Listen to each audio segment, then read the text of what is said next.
Okay, hello everyone. We appear to be live. Let's maybe mute my phone. That'd be useful.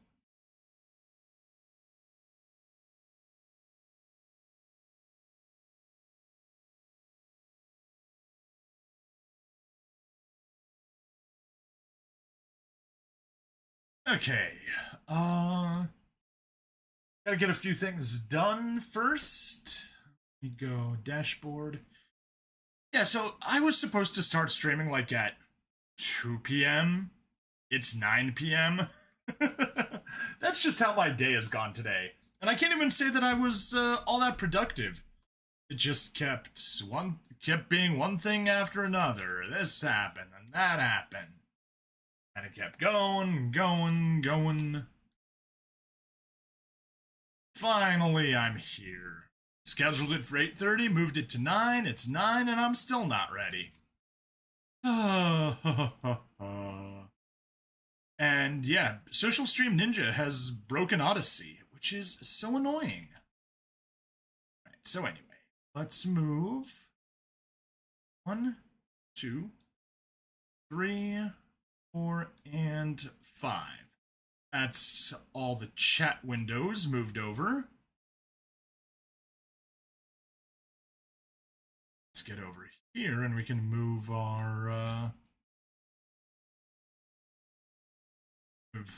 my text in Audacity back over to desktop 1 where we can do some work. Hey, Joe the Brick, forgot you had the tab open. Hello. How you doing? It's gonna take a little bit before I actually get around to editing stuff, but yeah, we've got... Let's see what I've got. Uh-oh. We've got a feedback, that's what we've got. We've got a feedback, that's what we've got.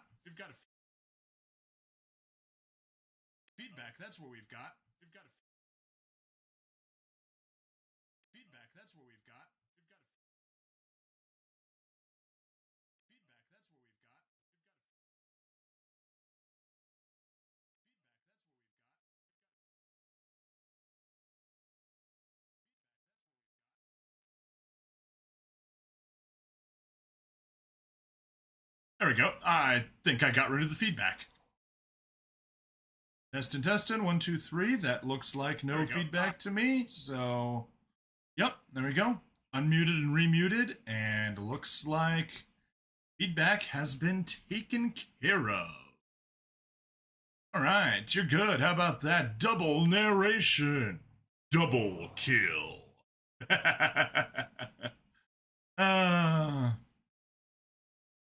Alrighty. Let's keep moving on here. I gotta make sure Twitch is working, then gonna toss some announcements.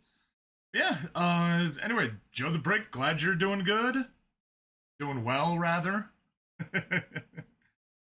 This is a narration channel, and I shall enforce proper grammar.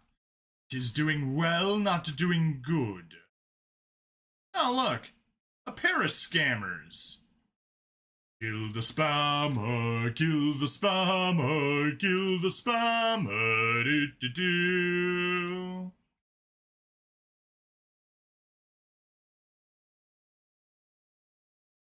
Okay. That's good. Nerd! I know you are, but what am I?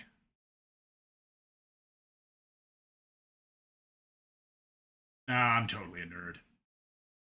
Absolutely, totally, 100% nerd.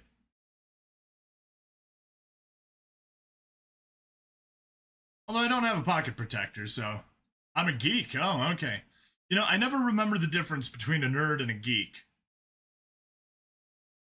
Which you could absolutely turn into a joke about the difference between a nerd and a geek, and then pick whichever one is the one that doesn't know what the difference between a nerd and a geek is.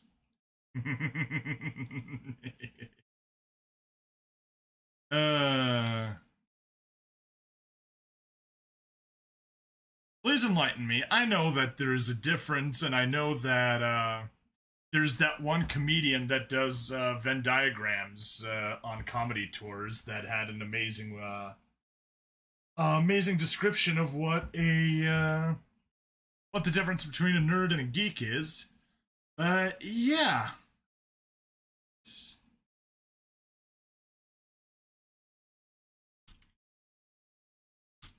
Not even 10 minutes and you're already getting censored? Oh, jeez. What got censored? That's lame. Speaking of censorship and lameness, transactions, referrals. You also don't know the difference. So lol. Then again, I did call for the end of the existence of the spammer. That would do it. You know, if you join me in putting in calling for the death of clankers, then it's probably something that's gonna get you censored. But speaking of censorship, if you would like, and I actually kind of would appreciate this, so I'd be grateful if you would. If you feel at all interested to sign up on Rumble and perhaps drop a comment on the live stream once you do, I would super appreciate it. No pressure, but I would appreciate it if you would drop a comment, sign up, and drop a chat in the chat window. Because I need to get, by the end of the month, let me switch back over here to dashboard. I need to get another 8 unique chatters on my streams on the Rumble side by the end of the month. I also need to do just under 4 hours of make a random throwaway account for Rumble. If you would, I'd be grateful. I've got my real one, and yeah. They do require a phone number, so basically up to you if you're comfortable with doing it. Like I said, no pressure, but I would appreciate it. Do let me know if you will do it or not. If not, I will make the Rumble stream private because I need to gain more private hours on it. Like I said, just under 4 more hours of private streaming. Then we can get this all set up. Oh, darn, yeah. I mean, I was offline for 10 days in the middle of the month, so that's kind of related to that. I had my nephew in town, so I was going like crazy to get my to get everything done in backlog. I still needed to do my editing in the middle of the night, didn't have enough time to do one recording, so I had to skip one episode of Troublemakers last week. But aside from that, I got almost everything done just by just barely hanging on by the skin of my teeth. Oh darn. Okay, what? What? What in the butt?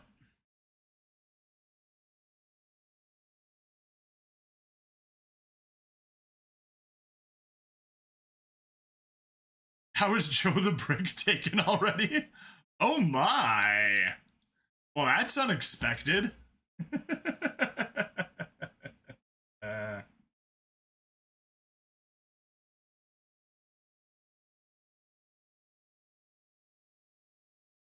Huh.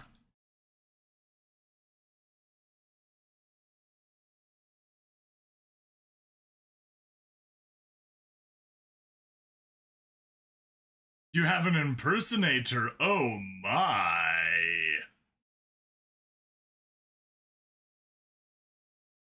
Perhaps you already signed up and forgot?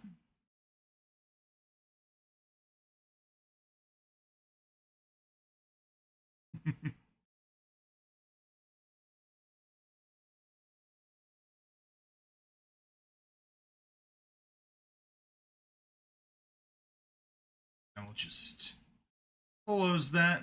Don't need you open anymore.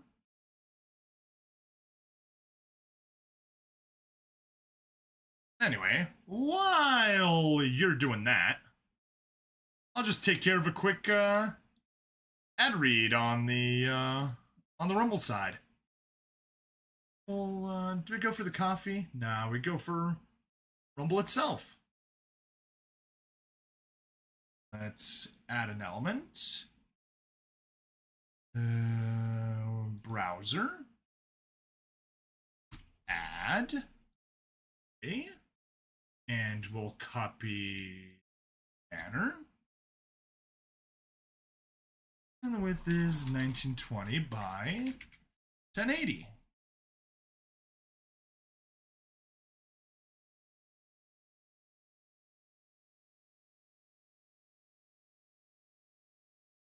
Okay, good. It is going through. And we may as well do the ad read for... Oh, we'll do pickaxe. It gives me 3 more cents.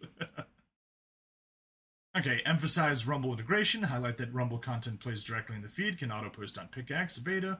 Web version of Pickaxe is live now, and the iOS Android app is dropping next month. Don't be afraid to make this your own. If you already have a Pickaxe account, don't hesitate to encourage your audience to follow you there.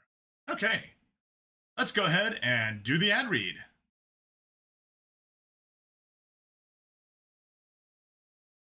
Quick pause to tell you about Pickaxe, the creator and user-first built platform for people, not algorithms. You know what big tech is up to? Data mining, bot-driven feeds, black box AI deciding who sees your work. Instead, Pickaxe hands you an algorithm-free, chronological feed with native Rumble playback, auto-publishing of your live streams, free blue check verification, and full monetization control. Your voice, your rules. Best of all, the web version is live right now, and their iOS and Android apps drop next month. On Pickaxe, your Rumble videos play seamlessly right in your feed, as if they were built into the platform. No embeds, no workarounds, just smooth, native playback. Even better? In beta now, creators can connect their Rumble channel to Pickaxe to automatically post live streams and videos so your followers never miss a moment. You can also write full articles directly on Pickaxe today, and later this year you'll be able to blast them all out as email newsletters with one click and build up your own email list for direct audience access. Monetize on your terms through paywalls, revenue sharing, or affiliate ads that auto-insert promo codes and tracking links. And because bots shouldn't steal your spotlight, Pickaxe hands you a free blue check so everyone knows it's really you. Pickaxe is building tech that builds up humanity, algorithm-free, noise-free, human-first. Head to pickaxe.com, sign up, and take your platform to the next level. Real voices deserve a real home. Didn't know Minecraft sponsored Rumble. Different kind of Pickaxe. Pickaxe, the social media platform. I'm not familiar with it, but they paid me 16 cents for it. And yes, I will admit that I read that sponsored ad for 16 cents. Okay, that was that. Let's see. Let's continue on. That's looking good. Close that out. Come on, thank you.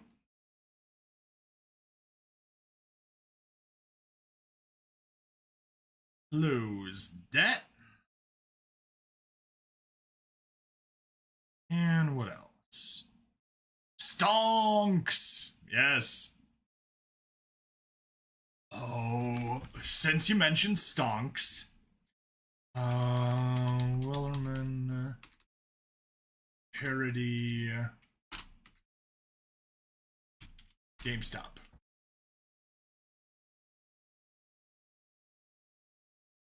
Lyrics. The Whaler Man. Nope, most definitely not that one. The Tendy Man, yes, that's the one. There once was a stock that put to sea. The name of the stock was GME. The price blew up, the shorts dipped down. Hold my bully boys, hold. Who? Soon may the tendy man come to send our rocket into the sun. One day when the trading is done, we'll take our gains and go. She had not been 2 weeks from shore when Ryan Cohen joined the board. The captain called all hands and swore he'd take his shares and hold. Soon may the tendy man come to send our rocket into the sun. One day when the trading is done, we'll take our gains and go. For the news had hit the market, Wall Street bets came up and bought it. With diamond holds they knew they'd profit if they could only hold. Who? Soon may the tendy man come to send our rocket into the sun. One day when the trading is done, we'll take our gains and go. No deals were cut, no shorts were squeezed. The captain's mind was not on greed, but he belonged to the artist's creed. He took the risk to hold. Who? Soon may the tendy man come to send our rocket into the sun. One day when the trading is done, we'll take our gains and go. For 40 days or even more, the stock went up, then down once more. All gains were lost, it was looking poor, but still those traders did hold. Who? Soon may the tendy man come to send our rocket into the sun. One day when the trading is done, we'll take our gains and go. As far as I've heard, the fight's still on, the short's not squeezed and the gain's not won. The tendy man makes his regular call to encourage the captain, crew, and all. Soon may the tendy man come to send our rocket into the sun. One day when the trading is done, we'll take our gains and go. Soon may the tendy man come to send our rocket into the sun. One day when the trading is done, we'll take our gains and go. Hey! You're on Rumble. Awesome. And you can say stabby. Yeah! Had to sing one of the classics. Thank you. That brings me down to 7 more chatters needed this month. Needed by about 9 p.m. my time on the 31st. So I got today, tomorrow, Saturday, and maybe Sunday during the day, but probably not. This is comedy. That song? Oh man, that was a good one.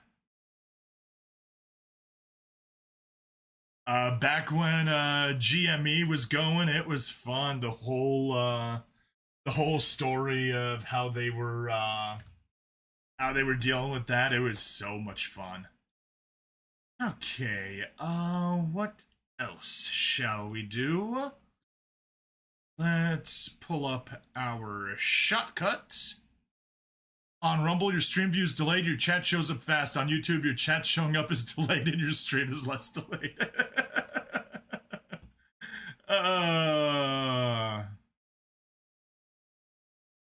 Yeah, that's an unfortunate problem.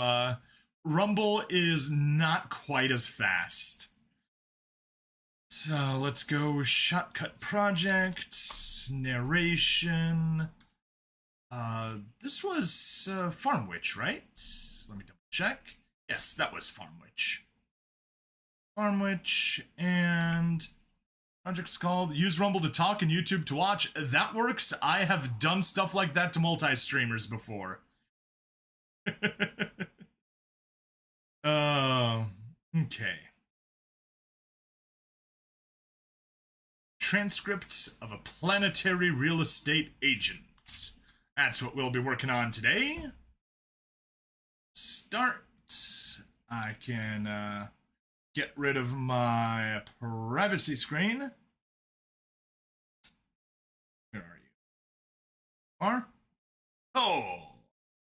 Update. No phone number needed. Oh, awesome. That's nice. That is very, very nice. Very nice. Okay.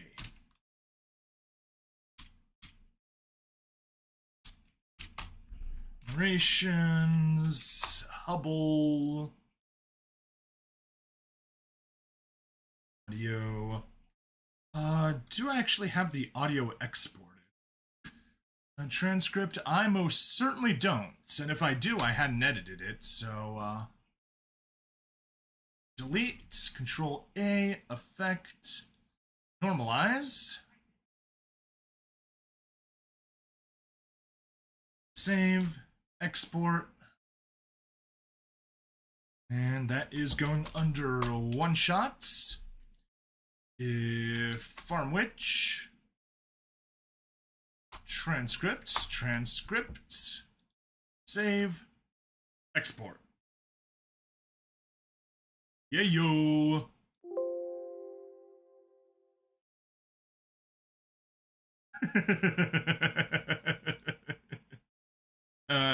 Having fun messing around with yourself? Let's do text rich. Let's pull you up. I'm sure, yep, we don't have the custom colors anymore, so save. New. Yeehaw, flightless bird. It's late, but I want to stop by, say hi, on a place you can hear me to say hi. How'd you like Super What Why? I liked it so much. And also, flightless bird, I'm glad you came by. I unblocked you on YouTube. I had to go into the Discord support chat, but I figured it out. Super Robot Wars Y sounds like Ruby. Is that what it's called? You know, it does share a lot of the characters with Ruby. If you were playing Mastermind, you would have one correct and two correct but in the wrong position. A fairly decent starting score. So let's go back. Deception. Troublemakers. Select. Get you. Add custom colors. Good. You. Add custom colors. Good. Don't save. We didn't do anything. Birdie, bird. Yes, you live on the YouTubes. Ha ha ha ha. Wait. Free bird.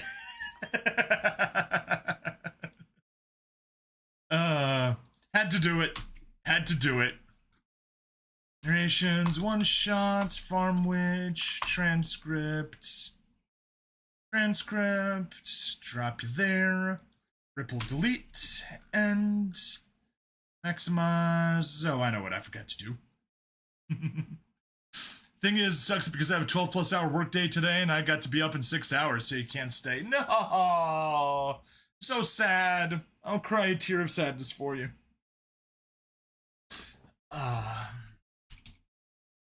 That, go to you. Oh, good.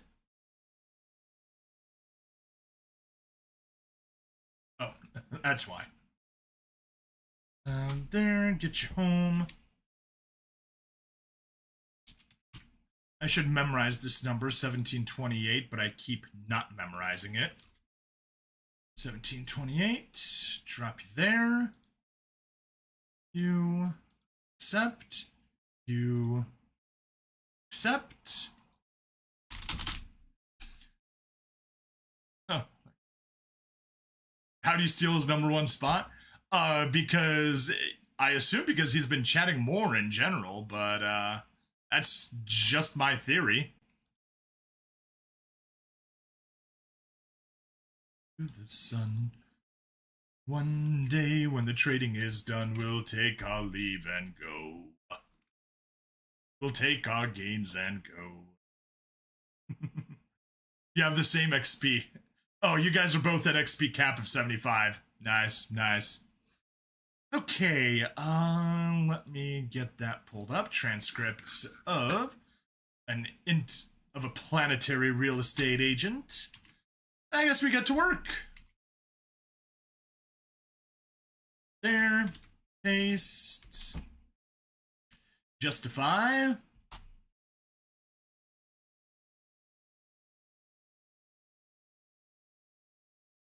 $800. And because I added these grid lines, I can easily center this.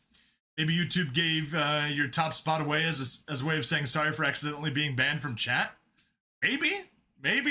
That would require YouTube to know way too much about what happened. But hey, they got transcripts. They can have an AI run through the transcripts and see what's going on. All right, let's check if audio levels are acceptable and not going to blow anyone's ears out. Thousands of years ago, my species challenged the universe, a cold, empty void. Our dreams of empire disappeared as we found the process of terraforming to be more entertaining than the concept of empire. For millennia, we spent our time wandering the galaxy, climbing a star system and then terraforming it, instead of actually doing anything with it. Sure, we would mine and process certain planets and clear asteroids to recoup our losses, but for the most part we became an entirely spaceborne species, with all the drawbacks and benefits as such. For countless years we did this, eventually encountering the now infamous civilizations and species. Yep. Yeah. Go take the #1 spot back. I need to sleep. Good night, Bird. Thanks for stopping by. And yes, Joe the Brick, it was entirely me hitting the accidental wrong button. Let me show you what happened. So here's my chat aggregator. Pretend that your Rumble comment was a spammer. And so, you know, I just go start singing, kill the spammer, and I meant to right-click on, say, your Rumble comment, but I accidentally click on the comment right above it, or perhaps it was the one right below it, and like your thing advanced, I went to user actions and block, and instead of blocking the spammer, I blocked Flightless Bird. So embarrassing.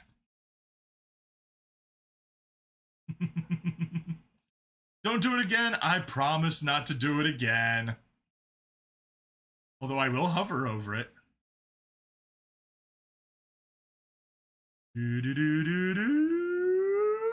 No. Won't ban you. Still loves you. Ah, thank you. You're the best. You're the best, Bird. You're the best around. Nothing's ever gonna keep me down. You're the best.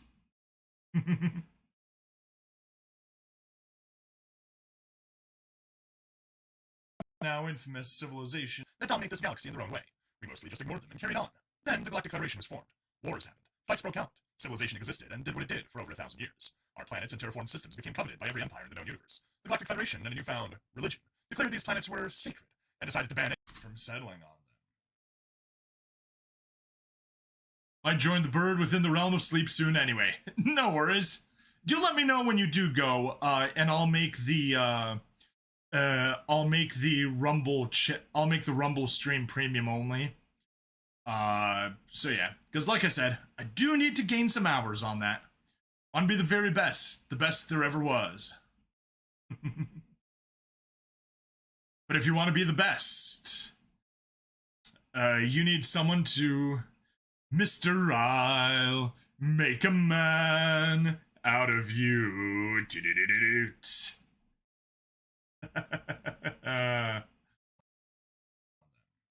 We actually went tranquil as the forest, but on fire within. Heed my every order. Now, that was definitely not the right couplet, because it doesn't rhyme, and that was a Disney song, so obviously they rhyme.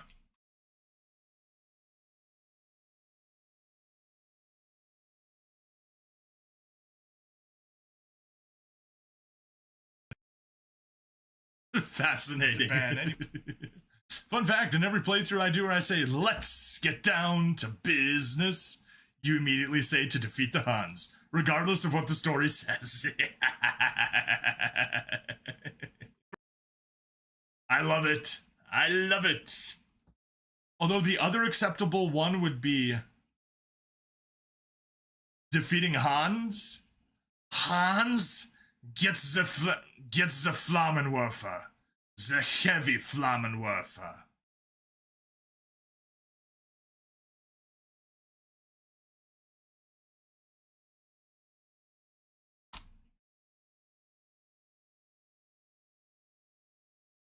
This is a Flammenwerfer. It werfs Flammens. This is a Nebelwerfer. It werfs Nebels. This is a Sturmgewehr. It gewehrs you Sturm. It's the Gewehr you Sturm with. This is a Panzerschreck. It schrecks Panzers. This is a Königstiger. It is cunning amongst tigers. This is a Panzerfaust. It fists panzers. This is a Stug. It stugs. This is a Geschutzwagen. It's a wagon with a Geschütz. This is a Jagdpanzer. It jagds panthers. This is an M16A1. It jams. This is a Schwimmwagen. It's a wagon that schwimms. This is a Colt Browning M1895. It digs potatoes. This is a Stiel Handgranat. You grab the steel in your hand and granat. This is Jihad. It had G's. This is a grenade launcher. It launches grenades. This is a Messerschmitt. It measures Schmidt. This is a Fuckwolf. It fucks wolves. This is Lederhosen. It hosen leaders. This is a Flugzeugkampfwerkkanone. It werken on like Flugzeugabber. Blah blah blah. This is a Maschinengewehr. It gewehrs Maschinen. This is a Rocket Panzerbusch. It bush panzer with Raketens. This is a schweres Infanteriegeschütz. It's a schweres Geschütz for infantry. Ah, German. German. Oh, also a good one. Who's mad? The best Facebook reaction post. You just drop that in the comments with no additional comment explaining what's going on. Gets people so mad.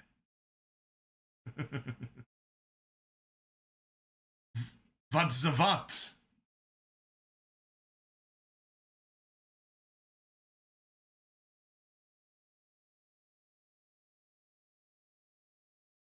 Oh, so, hang on. This one I'm going to turn on my privacy screen because this is actually Discord comments.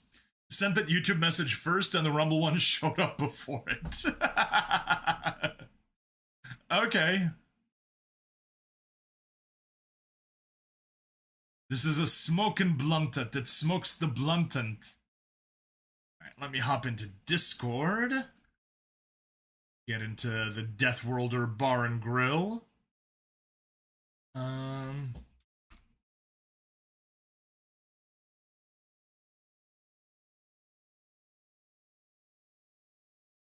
So I posted ban those damn human players. I put up an ad post for it in the Death Worlder Bar and Grill Discord. Realized I put bluntant instead of blunten. Ah, okay. Big difference. Yeah, and someone comments, you speak German? So I just replied with the number 9. Dude gives me a fry reaction image.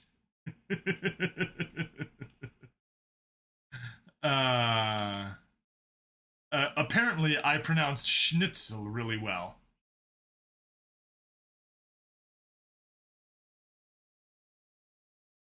This is communication at its finest. Yes. Yes, it is. All right. Turn off Hubble. Yeah, well, cool. Apparently the Germans appreciate my there you go. The Germans appreciate my pronunciation of their language. Especially the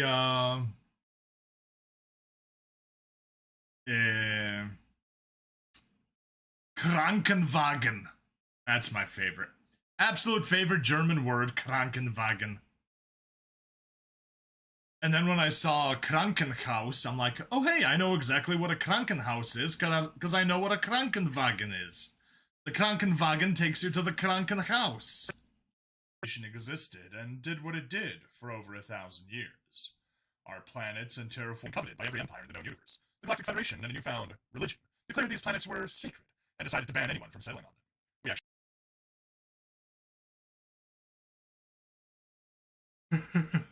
actually... You love the German language. Wow. Yeah. But yeah, ambulance, ambulancia, ambulancia, Krankenwagen. And decided settling on them. We actually went to this federation and shat on this religion in a display that sent their priests cowering back to whatever hole they crawled out of. We didn't want all of our hard work to effectively go to waste after all. What's the damn point of terraforming a planet to hold life when no life is allowed to be on it? Their claims were as predicted, baseless and stupid, and the Federation voted to exclude their kooky beliefs from the federal charter. But the problem of territory was a thing now, and people were gearing for war. As one does, apparently. Silly creatures. So we decided to expand our cultural repertoire, preventing violence, well, sort of, and continuing to do what we always did before, without anyone whining about it. So that brings me to my job, and why I'm writing this dissertation for the Federation. We recently encountered a species of fast-breeding mammals that require an excessive amount of space. My job is a sort of real estate agent, in simple terms. So yep, this is the story of an alien real estate agent. Should be fun. It is fun. It is very, very silly. But it's a farm witch story, so you shouldn't be surprised that it's good. Farm witch always does good work. Also, definitely someone that is worth supporting, because they are in South Africa, and South Africa is a gem. Read someone crapping on religion, then I see real estate agent. Let the crusade begin. Deus vult, my brother! Deus vult!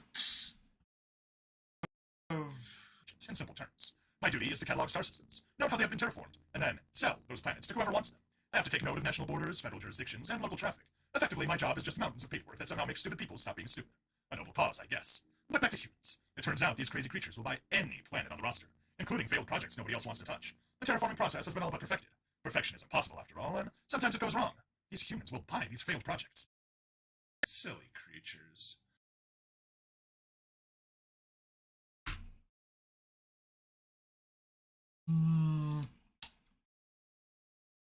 I actually think I'll do a short one there. That way we can start the next one on interview 1.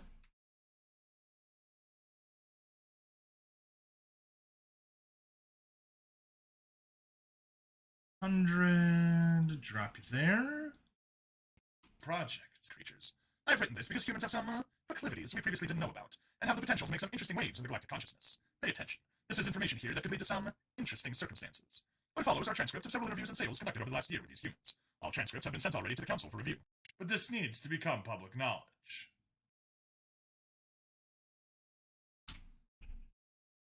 Casually watching the stabby VTuber randomly get parts added. Oh shoot, how am I...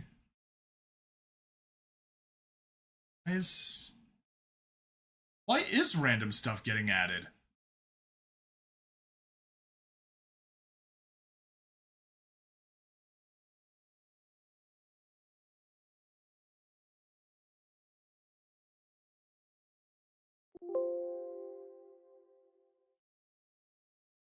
I'll at least get rid of the wings and the shaded half shaded face. The half shaded face is for when things get epic, and they're not exactly there. I'll get rid of the mask too. There we go. That's the casual way. We don't put on the mask. Still got the top hat. I'm keeping the top hat. Top hat is classy. It's fancy. Yes, exactly. But this needs to become public knowledge.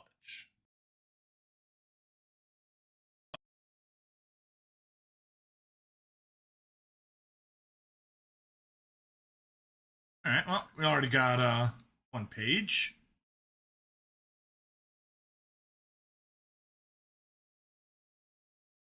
Problem with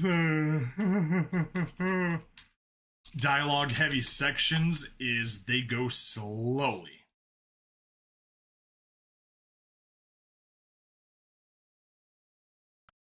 But this needs to become interview 1. I'm for oh.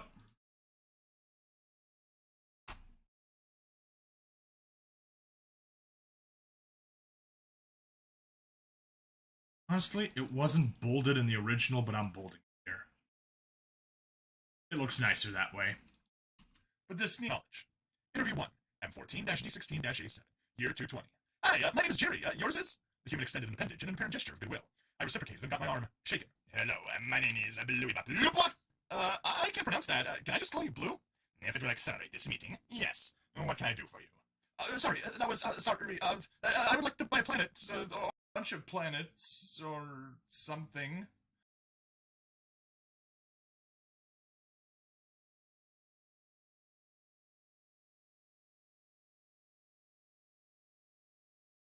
Probably won't get that last line in. Most definitely not.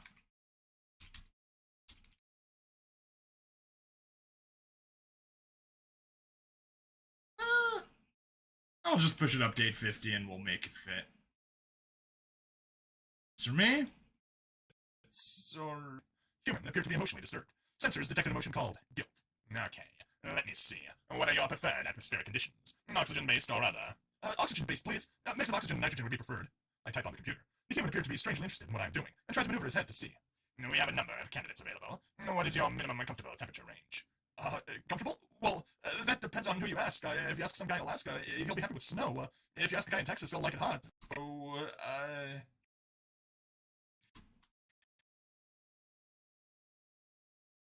Hey, we're already 25% of the way there.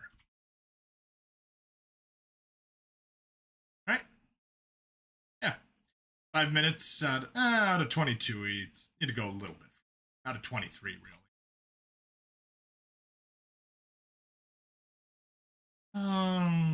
We'll try taking a big one.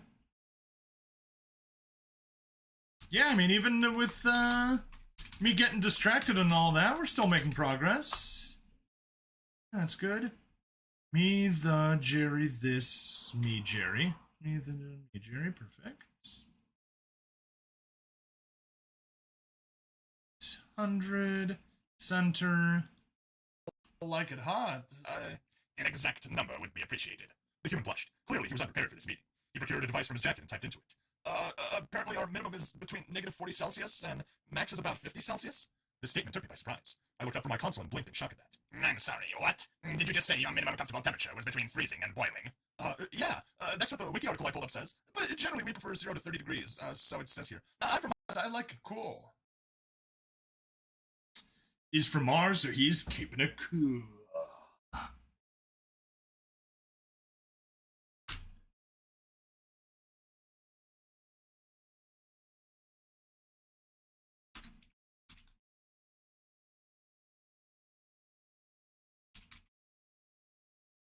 Alright. Me, Jerry, I, Jerry. Me, Jerry, I, Jerry. Perfect. Martian.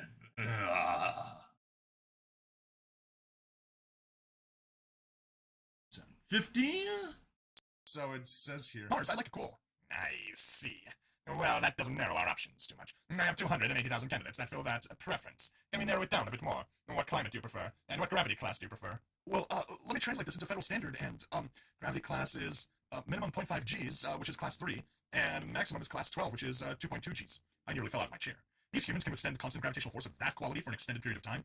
Well, that is the comfort range anyway. I know guys who live in gas giant stations with 0.1 G, and they apparently like having no weight. And there's that crazy hermit way back east. He lives on a magnetically dense planet that's class 18. He seems to like it. That's Vegeta. Does he by chance happen to have machine limbs? Machine lime. What is the purpose of a machine lime? You squeeze it to get the juice, but there is no juice, it's just oil. And you can't squeeze it because it's a machine. And it's made of metal. And it's resistant to being squeezed.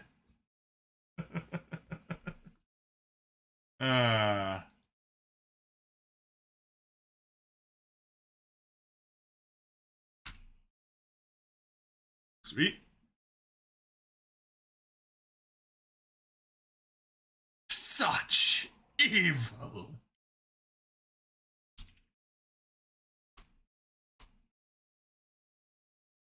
This Jeremy Jerry, this Jeremy Jerry.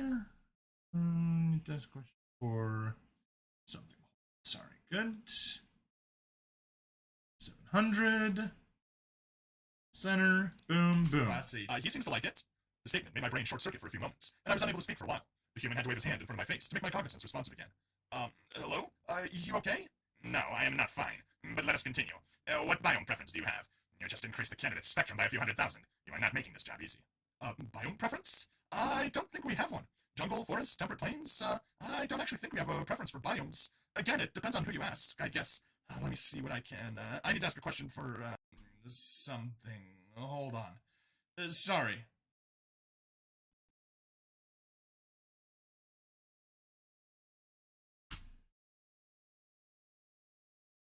Na na na na na na.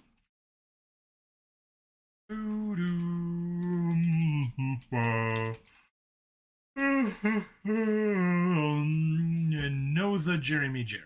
Know the Jeremy Jerry. Perfect. 700. Awesome. Didn't even need to move it. For, thing. Hold on. Sorry. No biome preference? They don't care? They have no biome preference. This effectively limits them to 90% of the planets we terraformed throughout our entire history. This was concerning. The human typed something on his portable device and made some grunting noises. Sensor described his activity as nervous shuffling. Okay, I got an actual answer for once. Temperate forest, minimum temperature of -5 to +20, preferably high rainfall, prefer flat or relatively flat terrain, but any terrain is okay. We are finally getting somewhere. What is your price range for a planet? I have 200 million federal credits. So, what will that give me?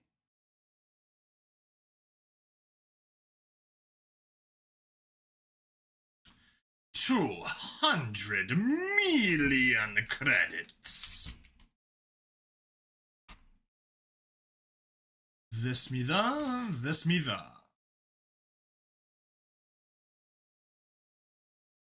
600, center, continue 200 million, so what will that give me?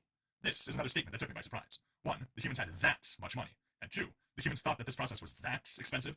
Okay, human, this is not that expensive. We sell planets as a hobby, not a business. The planets you ask for are not that expensive. Some planets we sell are sold for less than 10,000 on the market, and some planets are practically given away because nobody else wants them. We can sell you entire star systems for that money. In fact, I have 12 systems in your local cluster here, surrounding your home system, that I can hand over right now. The human looked very shocked, very surprised. Described him as flabbergasted. I wonder what the alien word for flabbergasted might be. Flabbergast.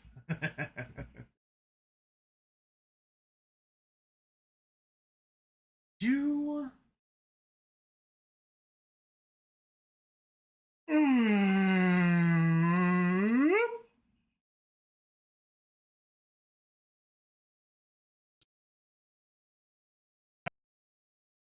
flabbergasted. Selling planets as a hobby. How interesting. So it's like a peaceful inquisition. Nobody expects the peaceful inquisition.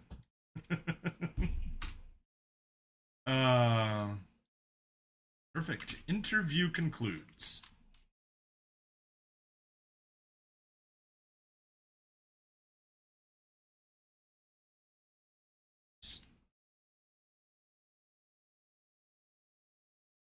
Me, censors Jerry Arl interview. Make the interview bold and bump that up to 750. Boom. There we go. That's the first of 4 interviews. Confirmed. Although I guess now, let's see. Hubble privacy screen. Deploy privacy screen.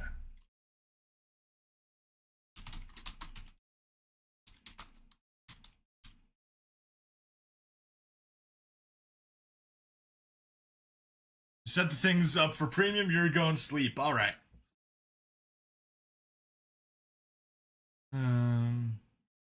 Nobody expects the Spanish Inquisition. Our chief weapon is surprise. Surprise and fear. Fear and surprise. Our 2 weapons are fear and surprise, and ruthless efficiency. Our 3 weapons are fear, surprise, and ruthless efficiency, and an almost fanatical devotion to Pope Leo XIV. Our 4, no, amongst our weapons, amongst our weaponry, are such elements as fear, surprise, I'll come again. You were expecting the Spanish Inquisition, but it was me, Dio! I adore crossing the Dio and Spanish Inquisition memes. Because they both go with you were expecting X, What in the Bingus? Are you not familiar with But It Was Me, Dio? But it was me, Dio. Alright, let's get the bubble privacy screen gone. 君、もうジョジョとキスはしたのかい？まだだよな。初めての相手はジョジョではない。このディオだ。This. It was him, Dio. But let's go Dio Spanish Inquisition and see if we can find what I'm looking for. Yes. You were expecting the Spanish Inquisition, but it was me, Dio. Oh, there is also the reverse of it. You expected Dio, but nobody expects the Spanish Inquisition. It goes both ways. Cono Spanish Inquisition da. I think it was a version where it was you were expecting Dio, but it was me. Yeah, you were expecting Dio, but nobody expects the Spanish Inquisition.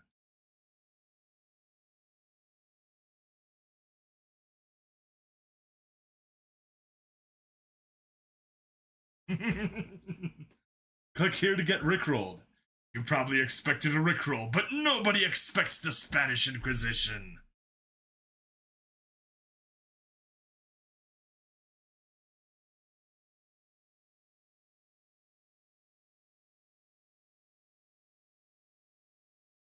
You thought it was Dio, but it was us, the Spanish Inquisition.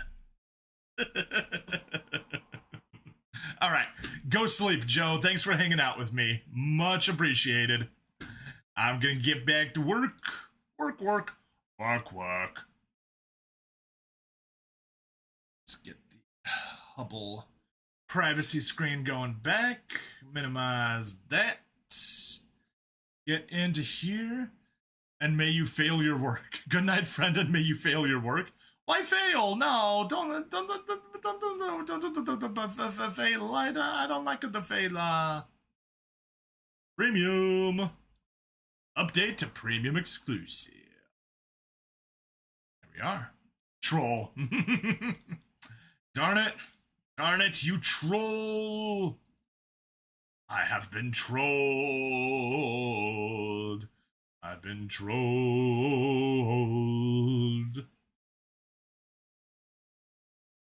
So I gotta go. You know what? I'm just gonna go as long as possible. Wrap it up around 1 or something, and yeah. Anyway, good night, my friend. Good night, Joe, and Deus Vult. Deus most assuredly Vult.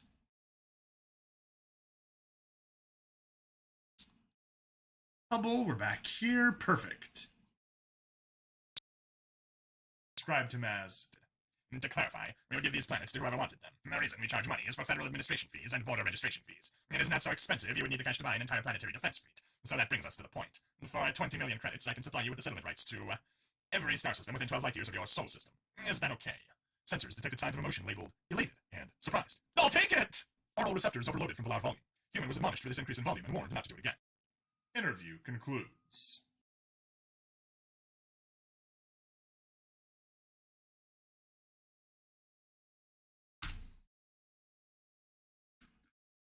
All right, 5 pages and really more like 4 left.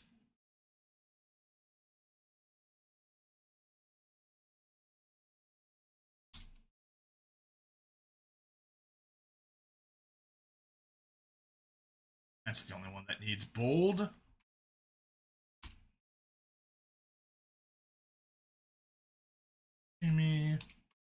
Me, Jamie. 100.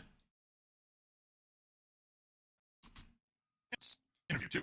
M14, D21, A7, year 220. Hello, I'm Dr. Jamie Swan of the Martian Geological Institute. I have a specific request. Hello, my name is Bluey Bob.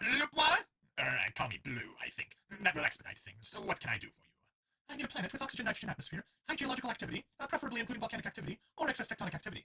You are looking for a planet with excessive tectonic activity. You want a magmatic planet? That is correct. Temperature and biome range is optional. We can set up a platform Orbit for our supply operations. All I want is geology.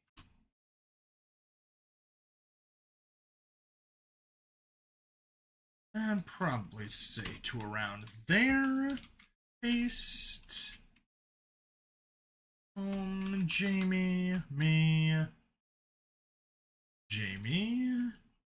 Sensors. Hey, exact same length. Form an orbit for our... All I want is geology. Now, what for exactly? Study. The purpose is to study it. Our homeworld is geologically active, and we've made the study of this activity into an art form. We want to see how it works on similar worlds, and see if we can create a predictive model that can help us track earthquakes a bit better, give us more warning, among other things. I'm sorry. Your homeworld is geologically active? Not nearly to the extent for the planet we're looking for, but yes, old Mother Earth is a highly active planet. Earthquakes, tidal waves, hurricanes, thousands of volcanoes. We even have a place called Hawaii, which is an entire tourist hub built around an active volcano. Hell of a place to get a good tan. Sensors detected a motion labeled as smug. I, however, was taken aback by this statement. What kind of abomination was this species' homeworld? It is a very lovely, lovely planet.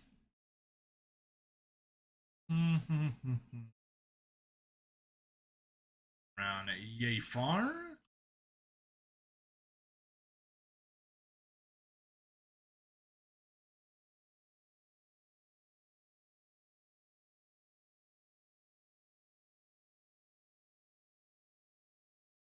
$882. No, we'll get rid of that last line. Take it down to say $750. Perfect. Slide over there. However, was taken a...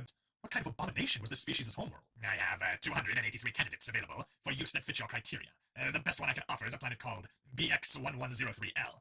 What's the rate of continental drift and fault line proliferation? Do you know? I'm looked in surprise. They have that deep a knowledge of the topic? It says here that continental drift is up to 1.2 feet per cycle, and... I'll take it! This sounds perfect! Again, surprise at the statement. For reference's sake, on your homeworld... The rate of drift cycle.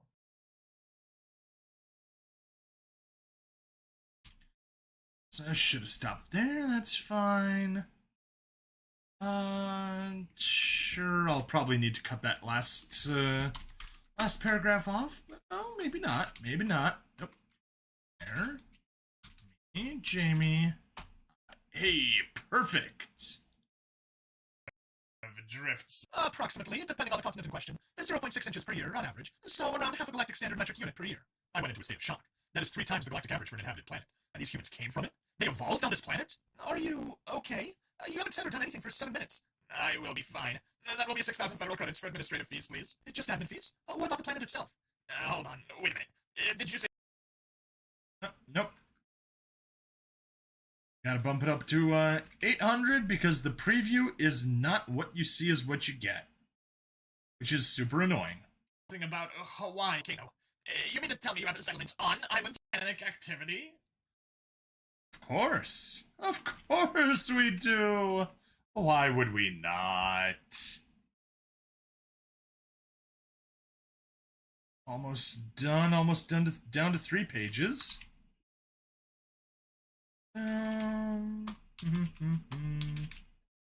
Hey, Jamie. I can even get another paragraph there. If it's short, it is perfect. Just 2 lines. Beautiful. That's what I like to see. It's on activity. Of course. Hawaii, Japan, Iceland, even have a burgeoning settlement surrounding ice skies around Mars. They are tourist hotspots. Then there's the supervolcano in Yellowstone. You have supervolcanoes? You mean the planet ending? Supervolcanoes on your planet? Yeah, we have 20 of them, actually. Yellowstone is just the most well-known and well-documented. I swear the hot springs there are some of the best in the world, next to Mount Fuji. I am sorry, but 20 supervolcanoes? Did you just say you have more supervolcanoes on your planet than a magma world does? Well, yes, but for clarity's sake, only 12 are believed to be active. Only 2 or 3 are considered a reasonable threat.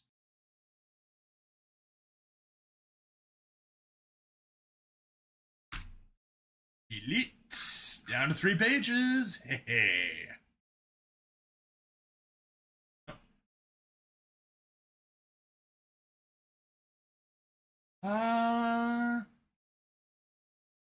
Nope.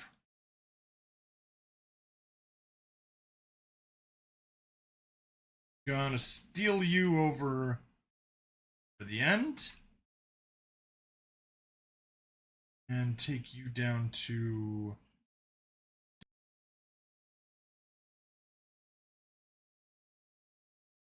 650.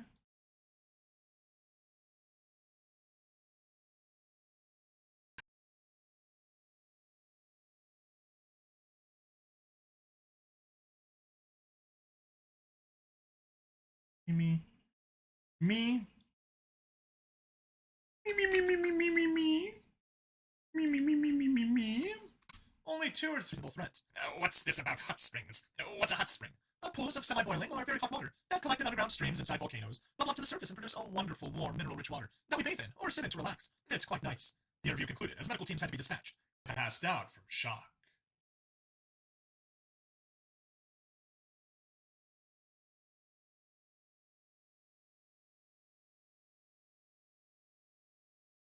Let's get our privacy screen back up. Hey, let's hop over here. X.com.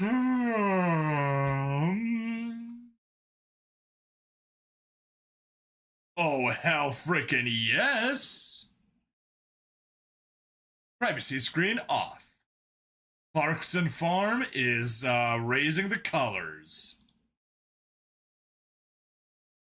There's the new Queen of Scotland.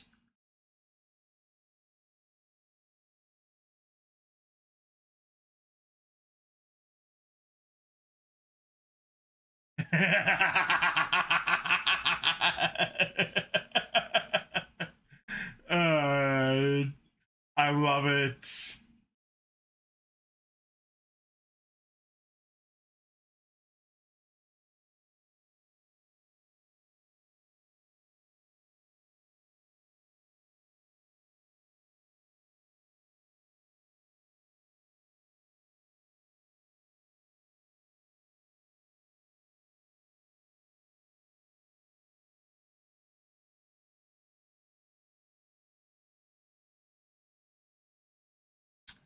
Jeremy Clarkson continues to be the best person in media. All right, let's get our privacy screen back up.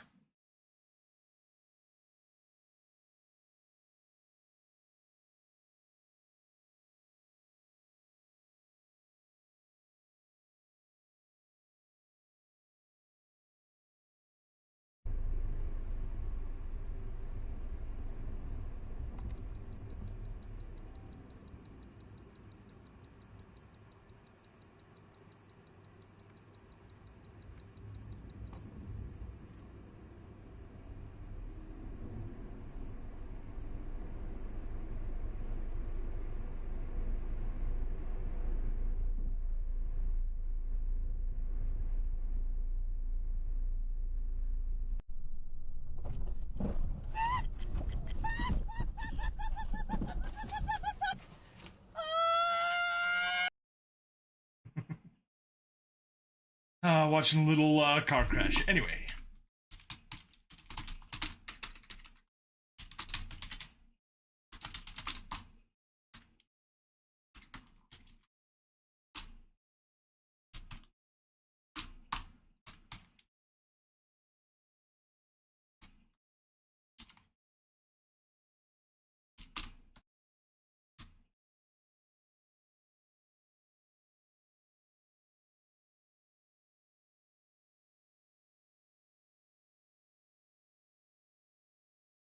Let's get to you.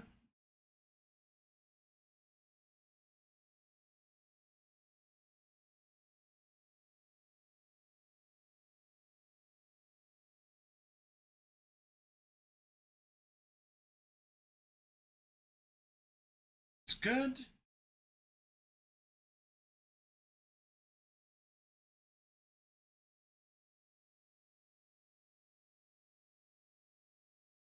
Did I not? Never posted.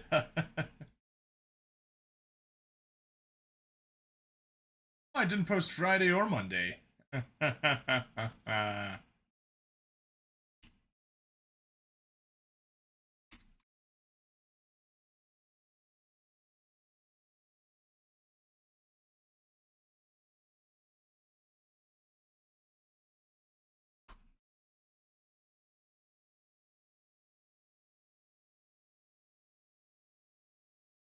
It's minimized. That's minimized. Let's get text. Let's get shortcut. There. Double goodbye. There. Perfect. Good to go at last.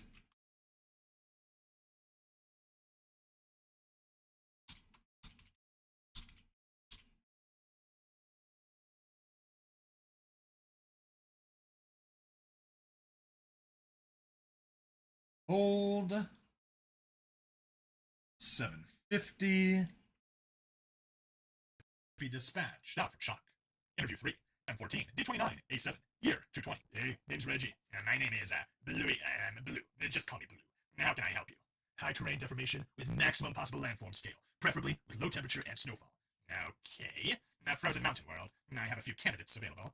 Do you have any reason for this? I want to turn the entire planet into a ski resort. I'm gonna make millions. Sensors detected. Excessive smog. Excessive smog. The best of emotions.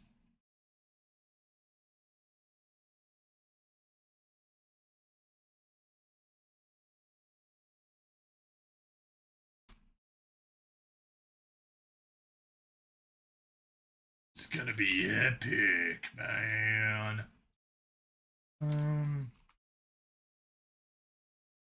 No, that's gonna push us up to 850. So no. Just reduce that by 100, do you 650. Sensors. Excessive smog. I see. Now, what is this ski resort thing? A place where crazy people can use wooden boards and various implements to practice athletic feats while traveling at excessive speeds on snow or ice. I see. At what temperature do these events usually take place? Somewhere around -10 to -30, when the snow falls heavy and coats the ground with a nice fluffy cloud of cold wetness. Perfect for boarding, skiing, and at those temps it's good for ice skating too. I see. I have a few candidates That fits your request, but...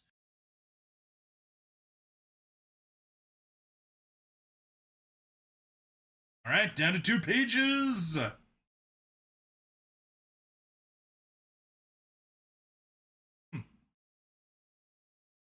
That's some...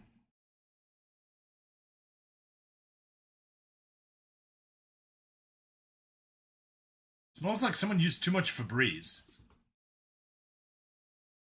Could be my roommate. I mean, I've got the fan on. Got central air running, so, you know, circling air throughout the house to, help get everything cool while I've got all the windows open. Best way to get the house cool, because sometimes if you just open the windows, there's not enough wind to get the air cycling. And when you do it like this, it cools everything off real fast.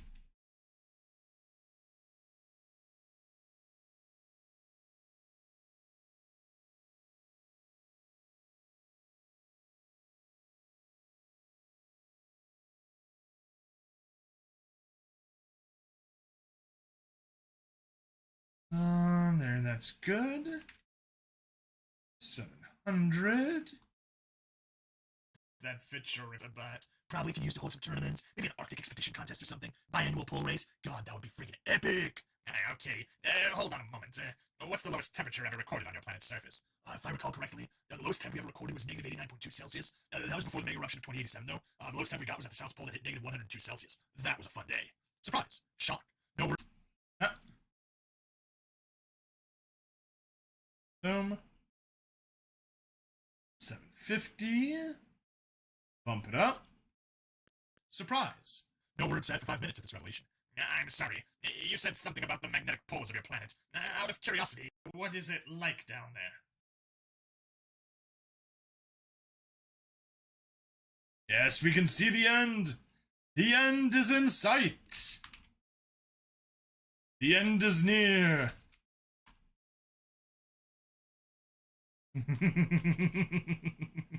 So, there's a comic of a guy, with a sandwich board sign, wearing a sandwich board sign, and it says, "Turn back, the end is near." And people are just driving past him, ignoring him. Some guy walks by and says, "Dude, that is a horrible way of saying that the bridge is out."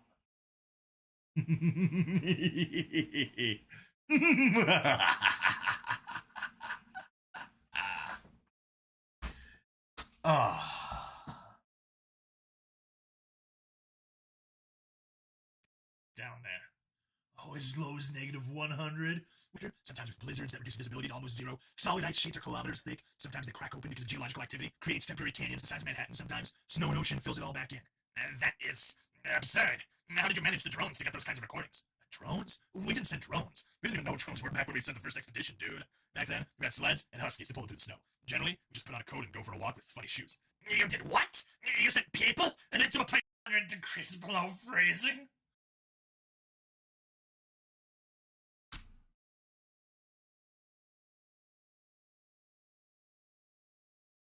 Nope.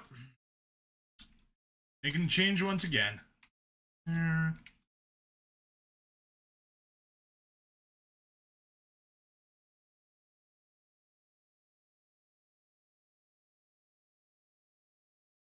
600.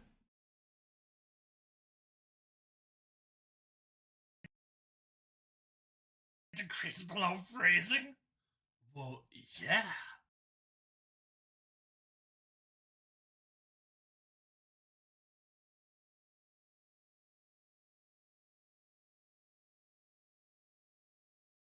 You did what?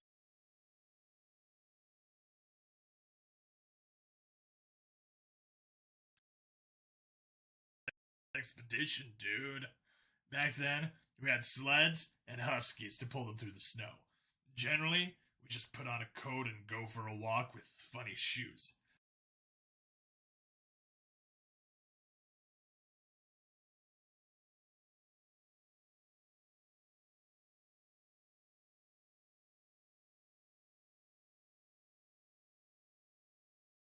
Oh, yeah, simple.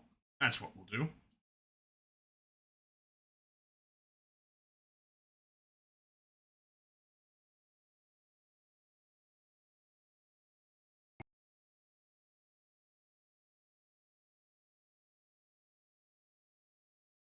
$600.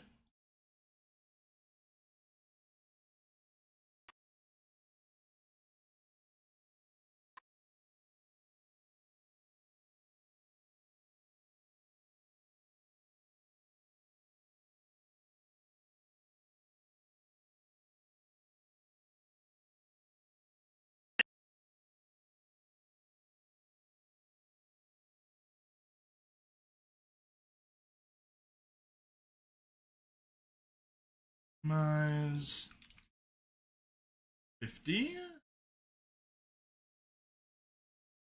We just put on a coat and funny shoes. You did what?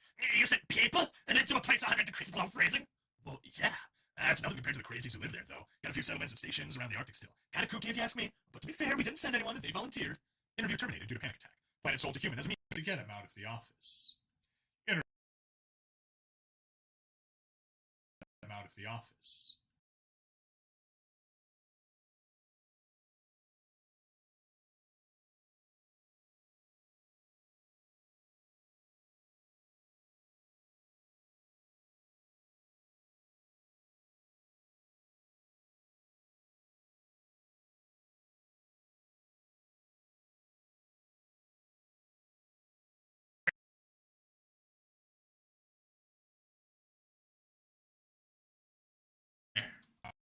Out of the office. Nope, nope, nope. Delete. There we go. Final interview.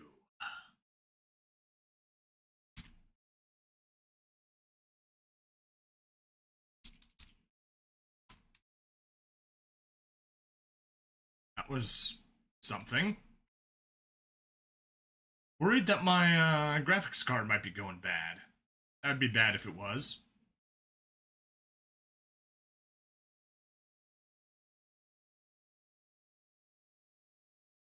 Means to get him out. Interview 4. M14 D3A8. Year 220. Council has been informed of abnormal and anomalous activity on the human homeworld. At this point, all conversations with humans are being recorded for record and study. An expedition to planet Earth is currently being planned. Hey, name's Johnny. And Blue. Just Blue. Now can I help you today? Isolation. I would like access to a habitable planet with a breathable oxygen atmosphere that is as isolated as possible. Temperature within 0 to 25 Celsius. No or little vegetation. I see. And I have a few candidates that fit that request. A few failed projects we have available. May I ask why, though? May I ask why, though? Yes. Final page.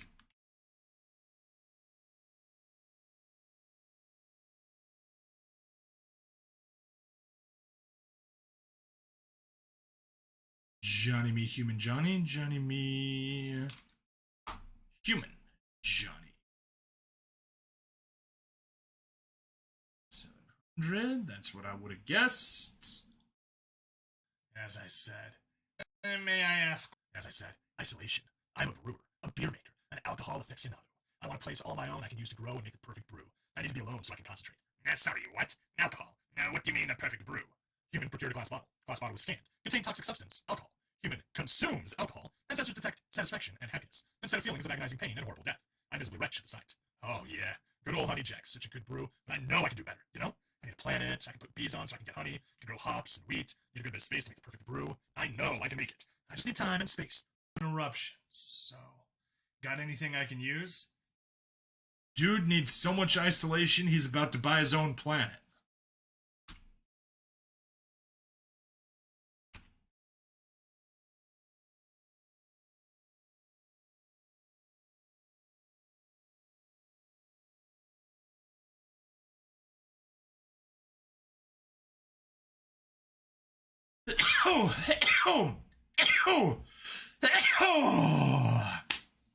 Excuse me. Oh, that's where it's coming from. Like, where are the numbers coming from? I'm using the number pad for typing things. Morning! Joseph Blosh, good morning. I also got a chuckle. The guy that just it's been a bit since he posted. 20 minutes, 25 minutes. But the guy before you was Joe the Brick, and now you're Joe the Block. I know Blosh doesn't mean block, or at least I assume it doesn't. But still, funny to have two Joes back to back. How you doing? Welcome.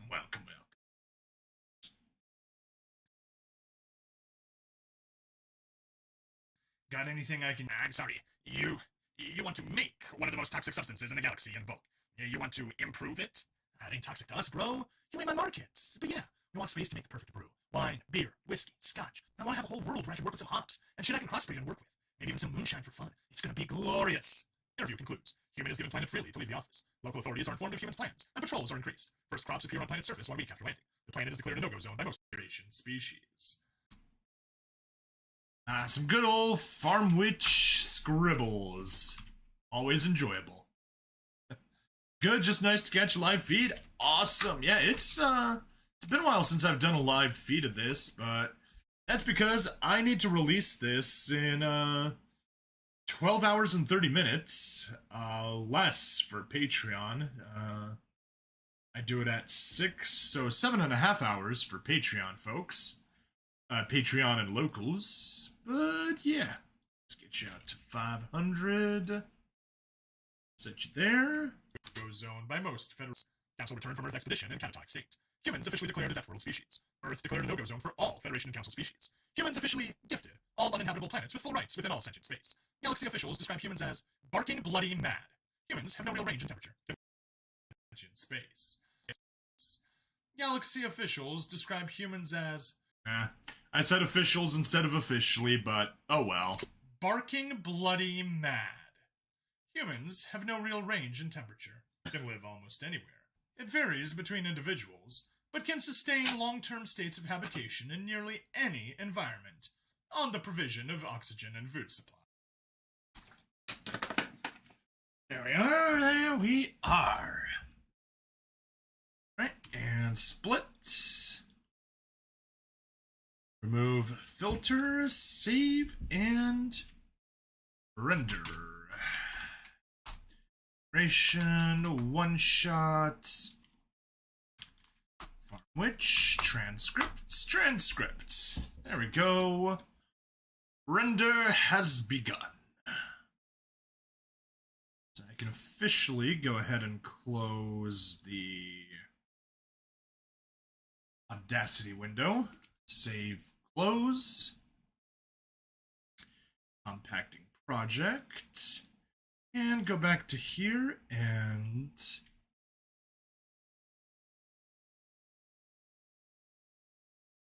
there. Save, close. And we get to go on to Memories of Creature 88, Chapter 15. Well, let's hop over to Audacity, trim out the empty space, effect, normalize, apply, effect, save, and export. Nope. Up. Memories of Creature 88, Creature 15. Oh, come on. Memories of Creature 88, Creature 15, Creature 15, M4A. Alright, someone just tried burning a little bit of rubber there.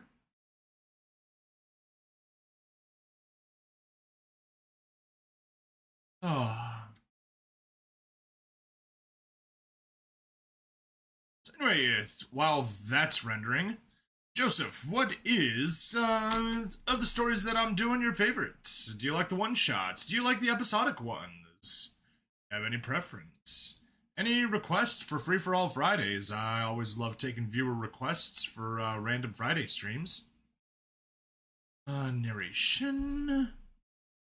Creature 88. Select folder. Creature 15. Start.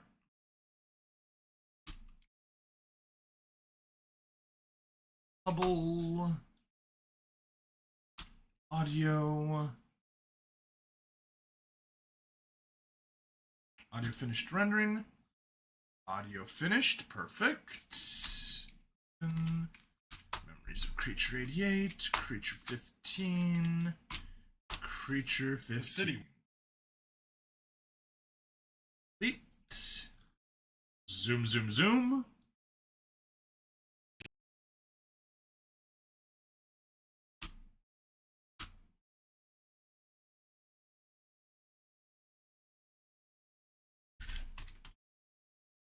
Next. Rich.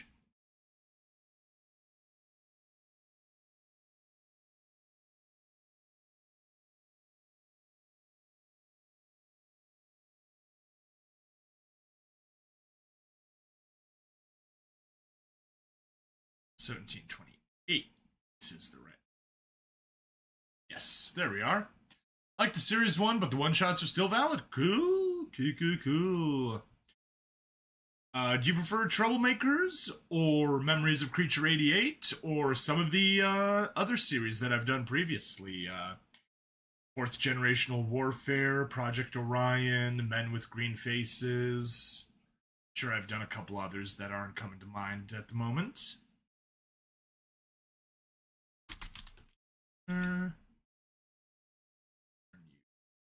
Ray. Change you to 30. Save. Configuration saved. And go to Creature 88.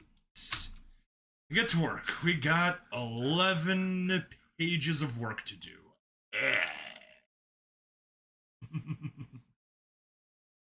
I'll probably be working on it until probably close to midnight at the rate that I'm going. Yeah, let's go paste.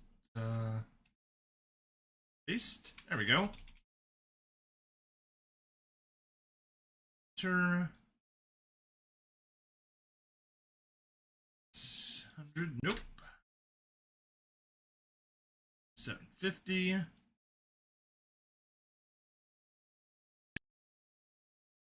The city was on fire. Where he looked was roaring flames, casting unusually long shadows, considering everything else seemed to be on fire as well. There were felons, vandals, and rioters on the street, screaming, shouting, throwing bricks and rocks, goading the fire larger. Why hadn't he stopped this? Then he heard the marching and saw the columns of Yervesh beginning to advance towards the wild mob. They were holding the banners and standards of the Eternal Evolutionaries, which he knew couldn't be right. The two forces seemed to square off, wild, fire-wielding criminals and a dark, shadowy patrol. He looked at the person next to him and realized there was another copy of himself. He waved, and the copy waved back. Or perhaps he was the copy looking at the original.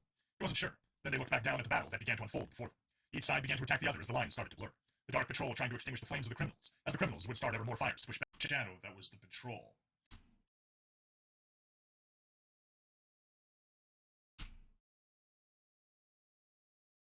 Save it, that way we know where we are.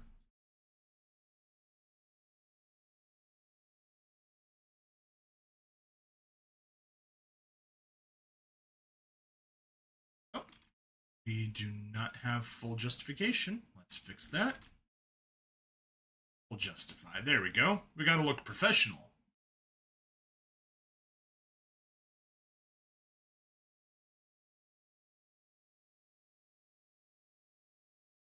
What?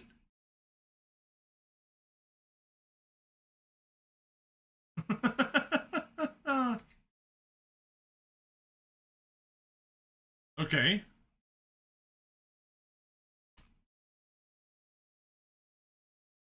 Not sure why that was acting weird, but whatever. Fixed now.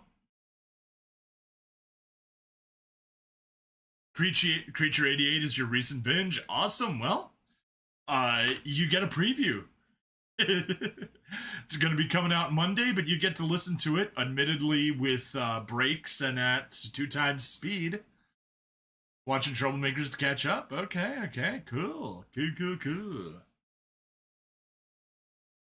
I very much appreciate it. Hope you enjoy it. More fought back the shadow that was the patrol. Finally, one of them spoke. He or his copy. He wasn't sure. Which one are you and which am I? I don't know that it's that simple. Came the reply as they continued to watch the senseless conflict below. This is likely greater than us. Very likely. 2 creatures that through myth can be reborn. One of fire, and one of shadow. The fighting seemed to get more intense, as a giant bird suddenly rose out of the flames of one of the burning buildings, spitting out fire at the patrol, just before a great shadow spread along the ground to put out the flames. Collapsing into some sort of creature. Gotta love the imagery.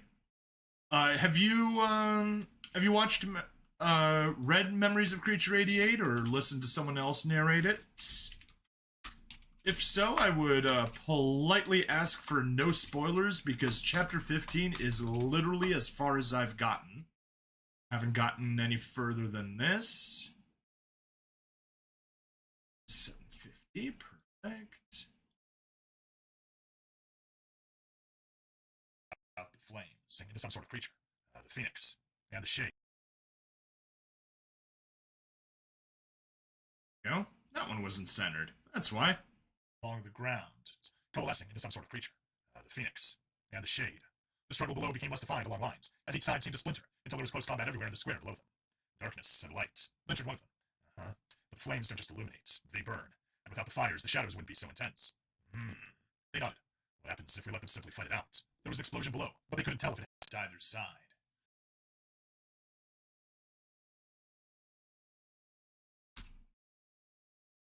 Okay. Lost our first page already. Down from 11 to 10.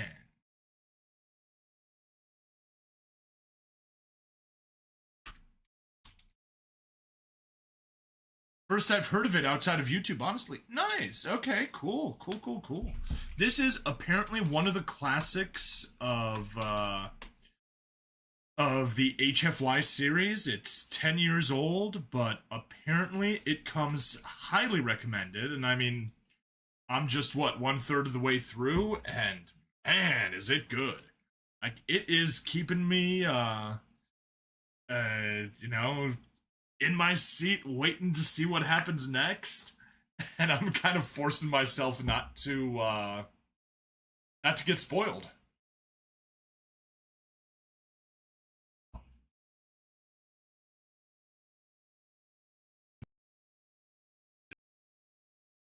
Explosion below. If it helped either side, I suspect the city will be destroyed. The shadows, then, they do not burn or destroy. While they aren't darkness, they do bring it. Gloom, despair, and fear are all aspects of the shadows, even if they keep everything in place. The fire, then? Light, freedom.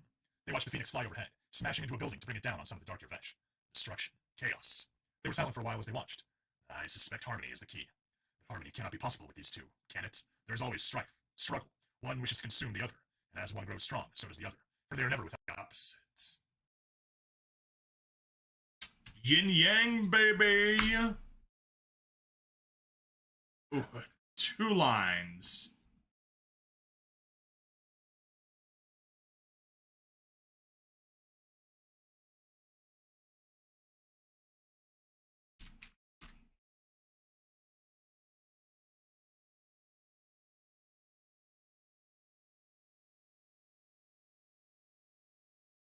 Just make sure there's no line there. Good. Send 50. Center it. So does the other. They are never without the opposite. Perhaps the best option would be to find 2 other elements, or symbols. They chuckled at the idea for a moment, until they remembered the city burning around them in the heart of the struggle. Perhaps this is simply how it will be. Struggle, conflict. Instead of supporting just one side or the other, we should change the battlefield. Moderate it, perhaps. The city burns, but I see no innocence in the middle. The fire is necessary for heat, for light, and to hold the shadows at bay. But the shadows are there to stop the fire, to soothe and cool. This must be for the best. Oh, no, no, no, no, no. This must be for the best. I said this must be for the best instead of this might be for the best. It's a small error, I'm keeping it, but darn.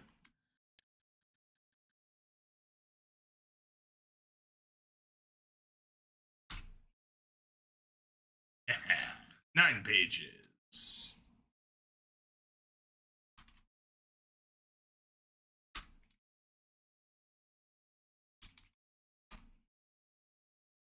And trim that down to 600. Then cool. This must be for the best. Conflict, but managed.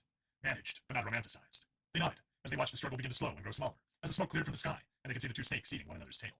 They leaned forward then, jumping from the edge of the building that they had watched the battle from. The other phoenix vanished as the true creature appeared. Vincent was falling towards the battle below, but before he could hit the ground, he caught fire, flapping his wings as he soared over the combatants, the powerful blast of his wings knocking them free of the square.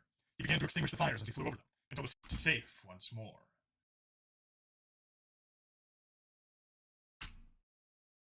We'll get to there.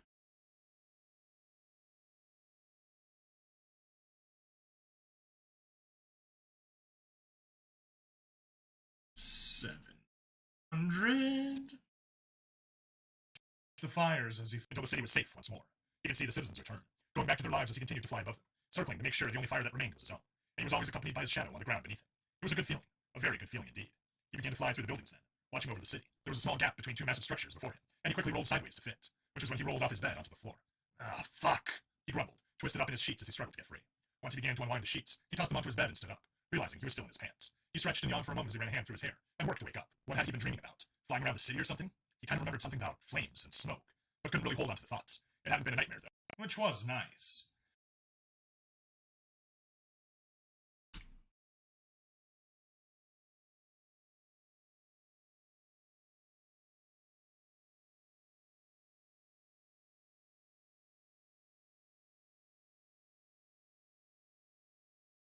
Go. Hold on to the. It hadn't been a nightmare, though, which was nice. Stripping out of his pants and underwear, he quickly climbed into the shower, shivering as the cold water came blasting out before it gradually began to warm up. He'd slept well, hadn't had a nightmare, and Cavazor wasn't calling him to tell him to hurry up and get on patrol. Perhaps today wouldn't be so bad. He couldn't imagine what the hierarchy was going through to replace the chairman. Or perhaps there was a set line of command, so they'd already replaced him. He really should learn more about how everything worked in politics around here. He just hated spending time on that sort of thing.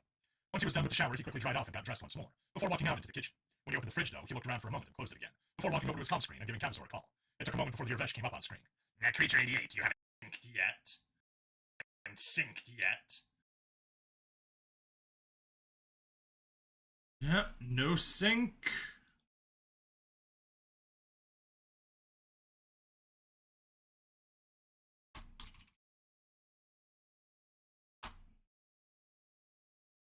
Extra line, 750. You haven't synced yet. Oh, shit. Right, sorry, when I got back, I was extremely tired and passed out. Sync immediately. The council wants to see what's on the black box. All right. But where's my food? The Irvesh gave Vincent a questioning look. Your food.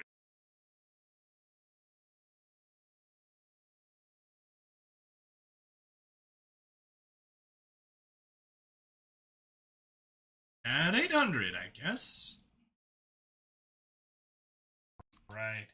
Food. The Irvesh gave Vincent a questioning look. Your food. Yeah, you guys usually send someone by to restock my kitchen when I've been alive a few days. With everything that's been going on, I forgot. Well, I need to eat. And Chairman Latero died yesterday. You need to sink, and then just go buy groceries.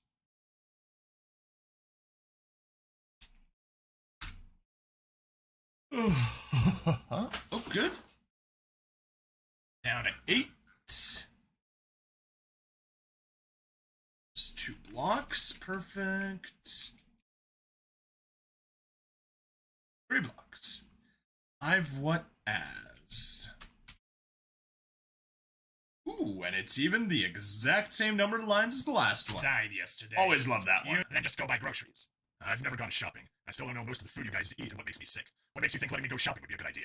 Now, what makes you think I care right now? I'm busy. Sync up. Shop. You have plenty of credits, Creature 88. Cavazor cut the call then, and Vincent sighed out before heading back to his bedroom. He laid out on the bed as he activated the machine, grimacing as he felt a pinch in his neck before he started to sync up. He really should have gotten it out of the way last night, but he really had been too tired. As he started to view the memories flashing through his mind of the chairman's house, he didn't really focus on anything. He'd been so focused when he was there. He tried to view everything again from a more stepped-back mindset. There were times when he could notice details he missed, by letting everything sort of drift past. If the encryption hadn't worked and the council saw everything unaltered, he was pretty well screwed. He'd find out once this section...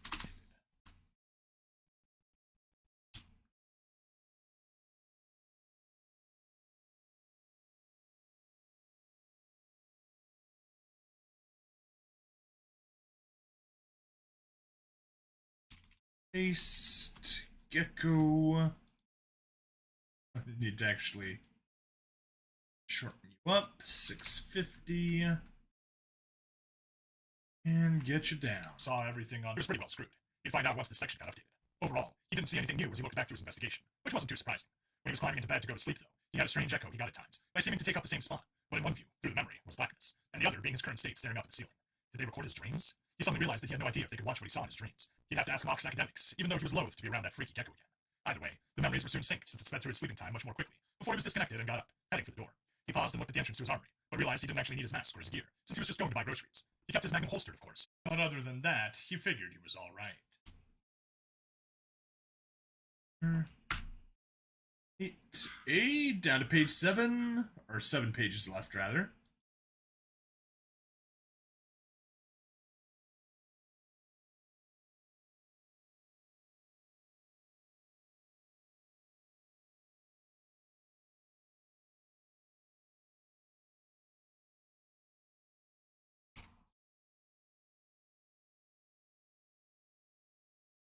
Gear.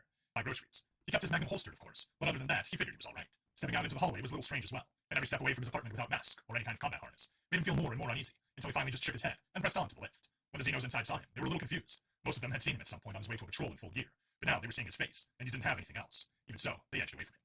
When he got off the main floor, he could hear a few confused murmurs behind him, and looked around the open square in front of his hat block. He'd lived in the apartment for a year, but seldom ventured out in the upper sections. He had earlier on to solve murders and some robberies, but that was it. He pointed to a random Xeno as he walked through the area. You. The creature jerked to a stop. It was a slight thing. He is height, but very skinny.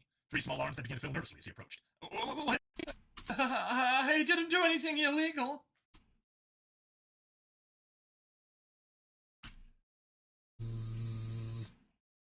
There's a preview of what's going to happen in a bit.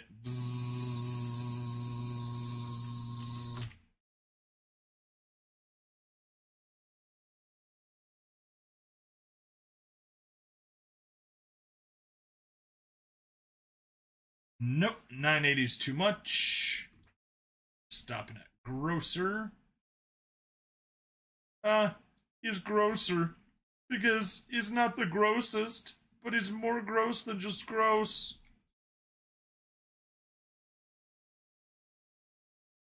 I didn't do anything illegal. Where's the nearest grocery store?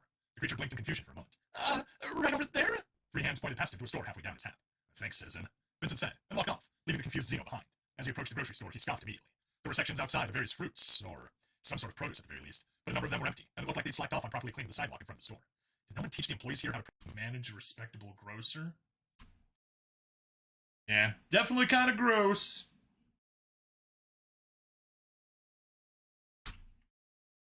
There.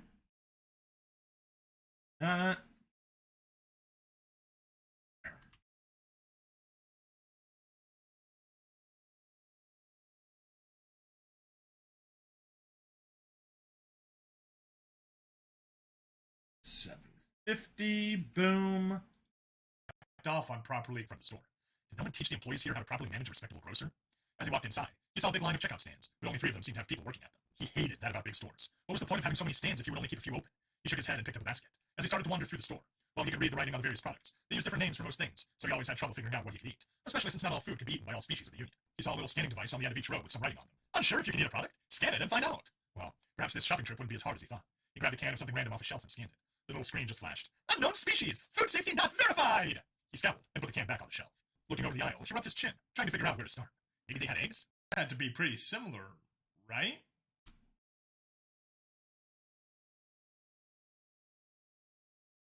Maybe?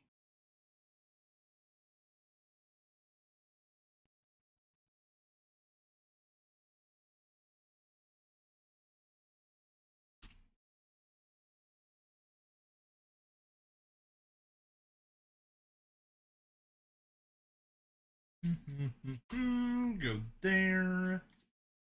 800. To start. Eggs? Eggs had to be pretty similar, right? Maybe? As he started to roam the aisles, he heard someone start to scream and quickly rushed over, only to see some sort of juvenile and its mother. The juvenile was screaming and stomping around in front of what looked like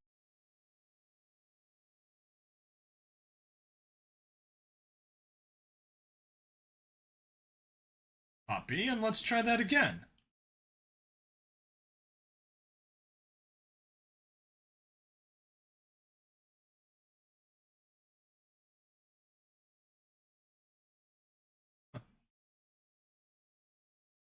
Okay.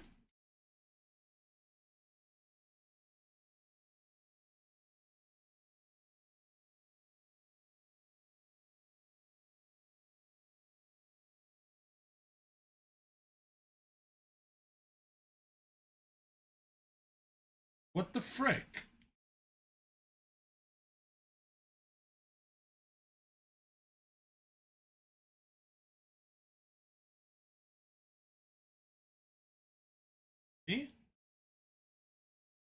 East.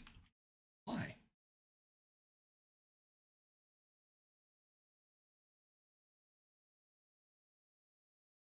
These had to be similar, right? Maybe. Good. Now we beat that. As he started.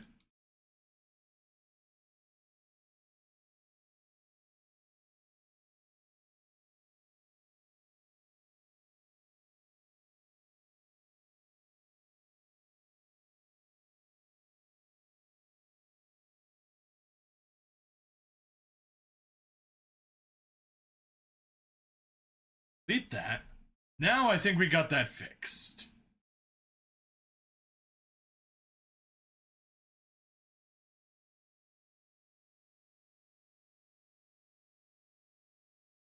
There.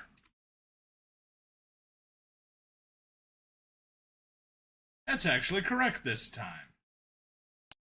Eggs had to be pretty, right? Maybe? As he started to roam the aisles, he heard someone start to scream and quickly rushed over, only to see some sort of juvenile and its mother. The juvenile was screaming and stomping around in front of what looked like candy, while the mother was trying to get it to be quiet. Very unsuccessfully. Vincent momentarily considered kicking the screaming kid in the face and doing the world a favor, but then shook his head and moved on. Clean up on it.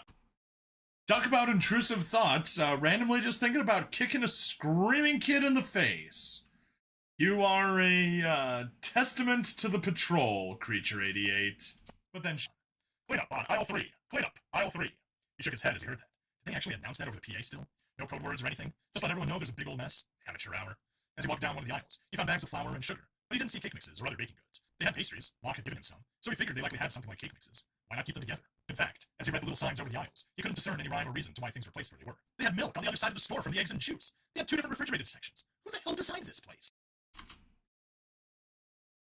An idiot designed this place.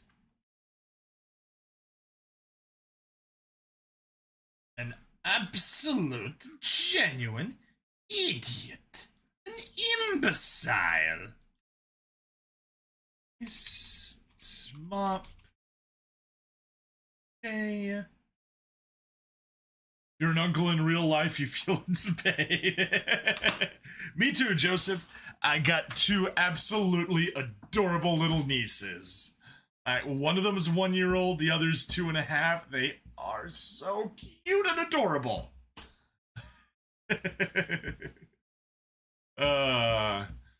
The little one absolutely loves it when I carry her. I'm 6'5", tallest person in my family. We're a family of tall people, but I'm the tallest.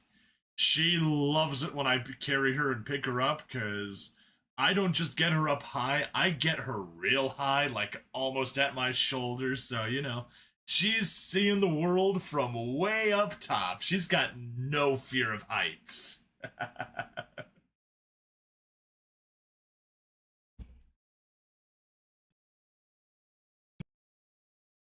Different refrigerator. Who the hell designed this place? Just as he was entering another row, he stepped in a big puddle of water he hadn't noticed. The fuck? He muttered, and looked up, finding himself in aisle 3. There was some sort of Xeno holding a mop. That made him think of a bee without wings or a stinger. It was just soaking the mop and then slapping it on the floor. Okay, that's it. You! He walked up to the startled Xeno, who turned and blinked, then grabbed the mop out of its hand and set his basket on a shelf. That's not how you fucking mop! He put the mop head back in the top of the bucket, squeezing out the water before he began to soak up the water on the floor. The objective is not to drown the mess. Use just enough to clean up the stain, and then mop up the water. Once the mop was more pushing water around than soaking more up, he squeezed it out and then kept going. He didn't stop until the aisle was clear of the puddle, before turning and pressing the mop back into the Xeno's hands. That's how you mop. Now put it away Up front with me.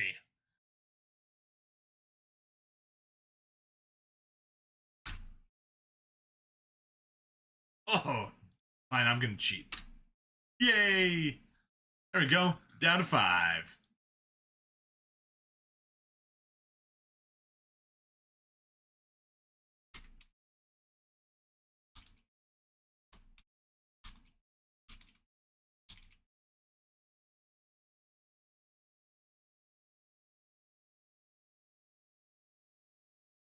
Down to there, perfect.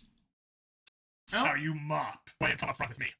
But I need to stock. The creature started, until Vincent stared daggers at it. So instead, it quickly scurried away with the mop and bucket. He walked back up to the front and saw the big line at the few open checkouts once more. You! He pointed to a startled cashier. Why aren't you opening more lines? We weren't told to, and Teskey is on break. Vincent walked into the small office he spotted up front, and pointed to the heavy-set slug behind the desk. Are you the manager? Yes. It started. Are you, or aren't you? I am, yes. Yes. I am, yes. He's a slug. Lord Slug.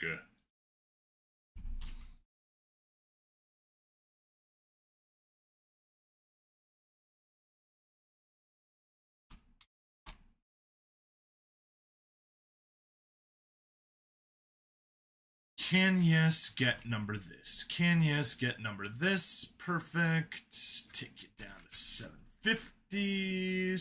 Down. Boom. It started. Or aren't you? I am, yes. Can you run a cash register? Yes, of course, but why? Get your ass out here, he growled, and walked behind one of the checkouts. He turned it on and stared at the buttons for a moment. Shaking his head, he punched on a few of them, and the screen came on. What's your login code? 3756. The slug huffed as it slithered out of the office. Vincent punched it in, and then waved at some of the Xenos in line. This lane's open. Get back here. Then he pointed at the slug. You need to either open a check stand or start bagging.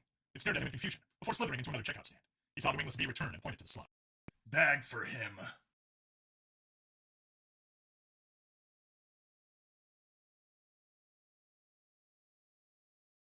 I'll take it to there. Paste down. No. Boom. Good. 700. Down. Wingless bee return. Slug. Bag for him. The Xenos approaching him looked a little nervous and confused, but he waved them over, so they obeyed. As the first started to set his items on the conveyor, Vincent quickly scanned them through, glad that the system worked exactly like he expected it to. Need anything double-bagged? He asked, as he quickly worked through the customer's cart, twice as fast as the other cashiers. No? Good. He finished up, tapped on a few buttons, and then took the offered credit chip, swiping it through the system. Once it beeped at him and the receipt printed, he was already scanning the next customer. Soon, Xenos from the other lines were moving into his, as they realized how much faster he was working. The only thing that held him up were loose fruits and veggies, or what he assumed was Fruits and veggies.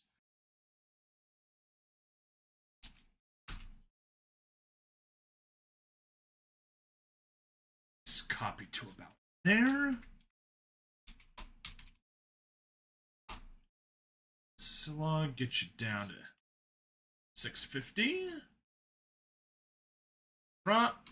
what he fruits and veggies. Generally, after muttering, what the fuck is this, he'd quickly tap through some of the selections on the machine for items that didn't scan. And if he couldn't find it, he would just hit the button for miscellaneous item and ask the customer how much they thought it was. It had been years since he worked in a grocery store, but all the old habits came back. He didn't even notice he'd been at the checkout stand for a good half hour, until there was no one else in line and the others were clear as well. The slug finally slid over to him. I thought you were on patrol, a detective or something. I am. So, why are you making me help customers? 'Cause it's your fucking job!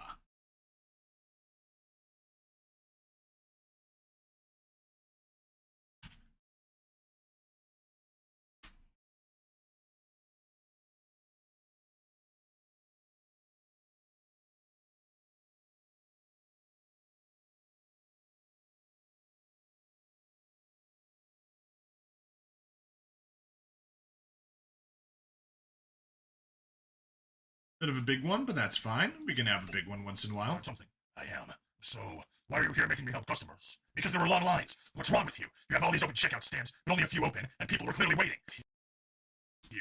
You have all these opens, but only a few open, and people were clearly waiting. You want to get people in and out as quickly as you can, and this is obviously a decently busy hour, and you had that one stocking shelves. He gestured at the beat. So, you stock during the slowest parts of the day, and bring in extra people to get it all done fast. The less you inconvenience the customer, the better. You've stocked complimentary items in different aisles. For some reason, you have 2 sections of frozen and refrigerated goods, and the sidewalk outside is dirty. Not to mention most of the displays are low on whatever the hell it is you're selling out there. Did no one tell you guys how to run a grocery store?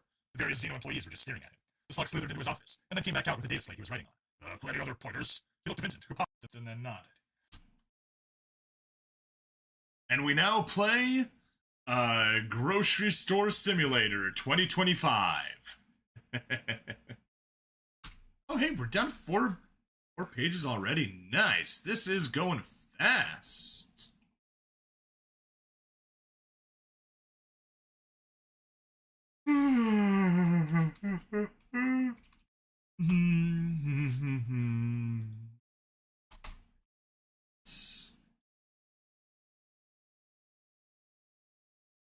Paste.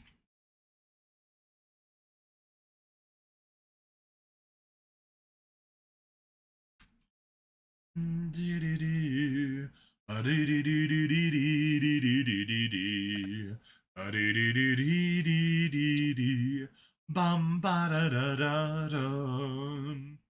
been playing some Super Robot Wars Y yesterday, so I've got the theme from opening 2? G Gundam opening 2, Trust You Forever. Got that stuck in my head. He looked and then nodded. Yeah, let's start going through this. The slug and the bee followed after him. As he started going through the aisles, giving tips and pointers on how to better organize the store. You want breads next to the deli counter, but on the other side of the store for the bulk meats. If you guys make soups fresh, you should have a display up front to let people know what is being made that day. Some people don't think to check fresh soups and buy the canned stuff, even if the fresh is better. The slug was following behind, scribbling away as the bee seemed to nod and note things in his head. Her head? Its head. Why have 2 sections of cold goods so far apart? Vincent asked them. Well, I don't know. I don't think you can move those, so you're stuck. But you want to stock like with like. Are eggs and milk big things for breakfast? Yes, and juices.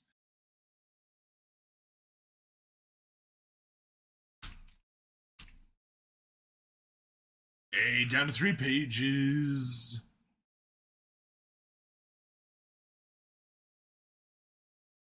Paste. Enter.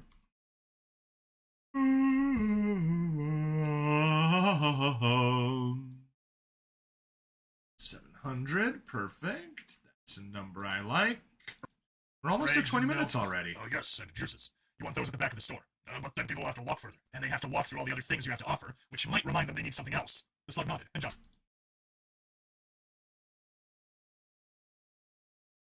Now, Vincent pointed, sort of looked like purple bacon to him. What's this? It's the fatty belly of a creature from Inca Prime, I think. You grill it up, usually until crispy. Dinner stuff. Not anymore. Put it near the eggs and have a big sign that says great with toast for breakfast.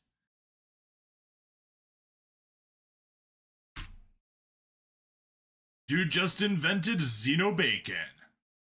Various Gundam intros as your ringtones for family. Little Sister's Bubblegum Crisis. Nice! Awesome choice. Awesome choice. Let me pull up my privacy screen for a second.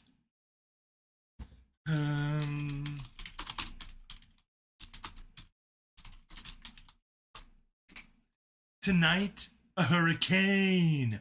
Feel the hurricane. Spending this lonely night loving you.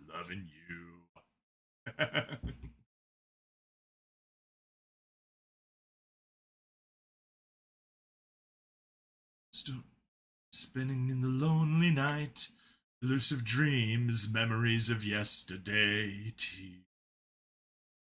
Visualizing illusions was my way of life. The howling wind strips them all away. No, my heart.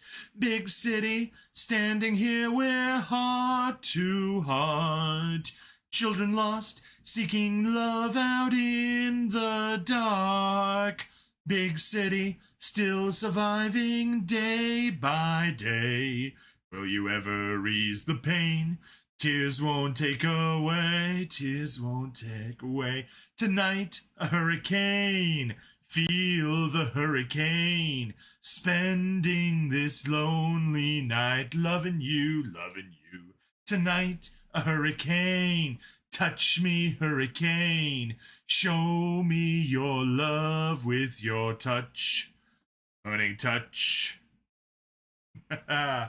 Love that one. Always sing along to it whenever it pops up in my music feed.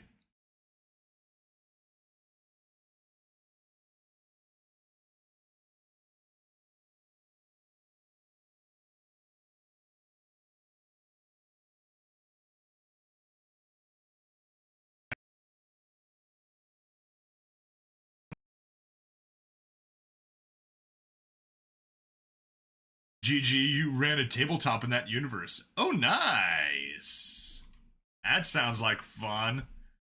And I remember watching Bubblegum Crisis. That was good. That's such a good...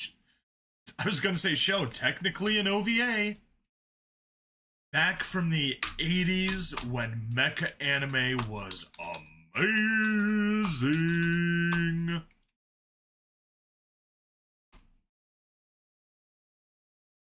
Up to 750. When Japan was in an economic boom, when OVAs were amazing, when hand-drawn animation was beautiful, when they had such good shading and everything just looked...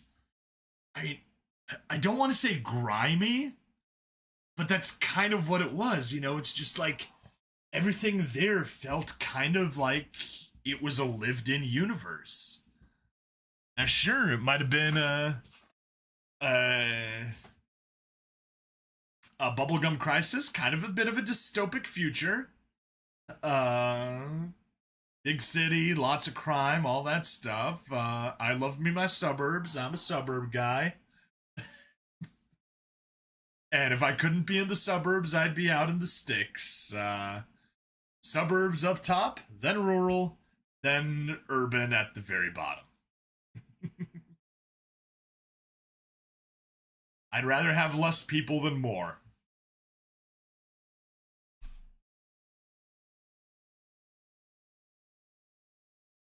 The eggs and have a big steak with eggs and toast for breakfast.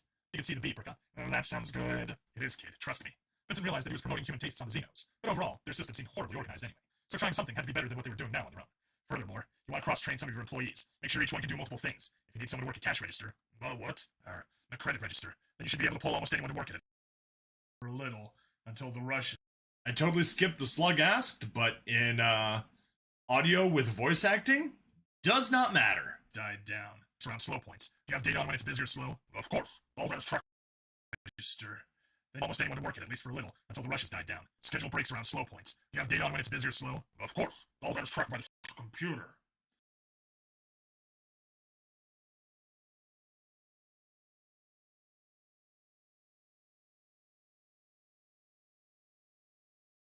Let's go there. Oh, it's the long boom, boom, boom. Deal with it. 100. Of course, tracked by the store's computer. Why don't you read it then? What do you mean? How do you schedule now? The Xeno shrugged. Well, I just follow the standard company layout, I guess. Vincent arched around. And they don't tell you this sort of stuff? Why do you track all the data? Oh, it's the law. The Analysis Bureau wants everything tracked. But you guys don't read it? Is it illegal? I don't think so. The slug thought it over for a moment and shrugged. I guess just let them deal with it.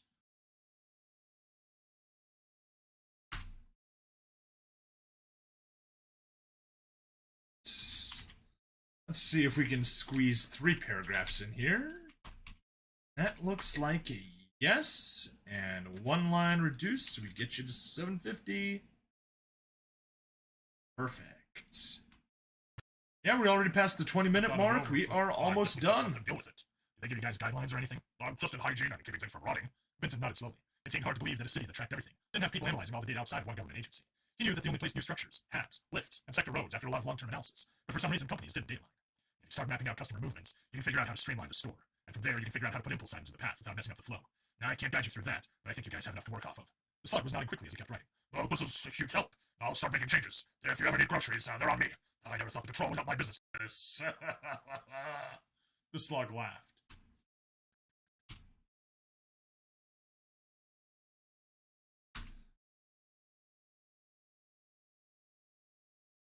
Right. Almost done. We can see the end in sight.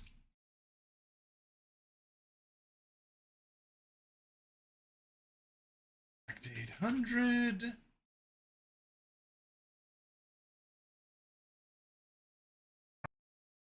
The slug laughed. Not the patrol. Me personally. Vincent corrected. Oh, what's your name anyway? I know what the rumors say, but obviously they're not correct. Vincent smiled. Vincent. Vincent. I'm Oshk. This is Fleep. Hello. The bee person waved. Nice to meet you two. Now then, I need to get some food because I'm hungry. I think I might as well take some eggs and bacon, and make sure your version is as good as what I'm used to back home. He picked up the package of purple bacon before walking a few miles over to the eggs. Once there, he looked at the various cartons and paused. Would it be safe for your Vesh? Should ask, would it be safe for a dragon? Well, that's true. They might not know what's safe for a dragon, so. Your Vesh is close. That is what he learned when he was hanging out with Mach.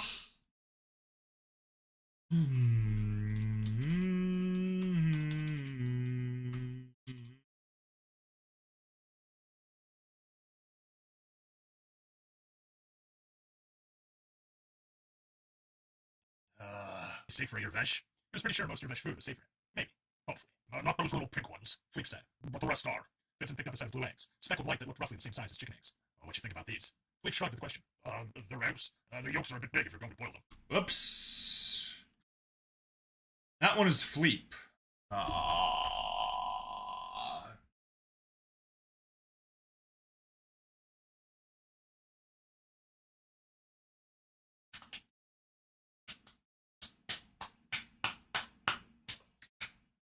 No. That's a big enough mistake. That, unfortunately, is a big enough mistake that we need to fix it. We're at minute 23:15.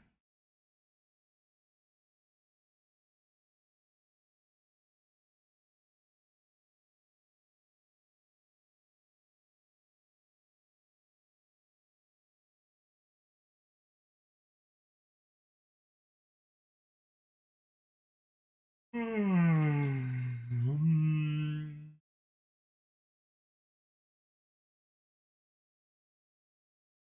what you think about these? Fleep shrugged at the question.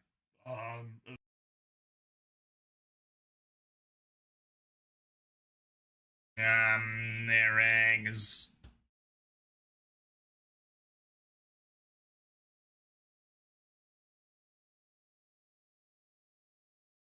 They're eggs. The yolks are a bit big if you're going to boil them.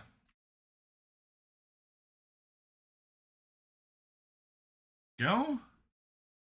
Some corrections. Switch you to soul. They're eggs. The yolks are a bit big if you're going to boil them. Nah. Just.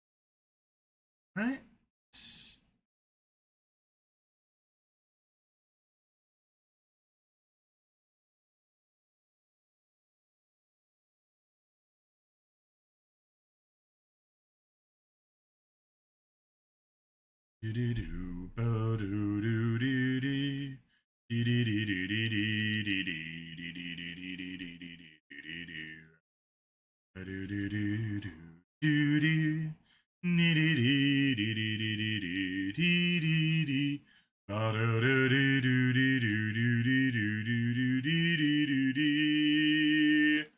Madam, madam,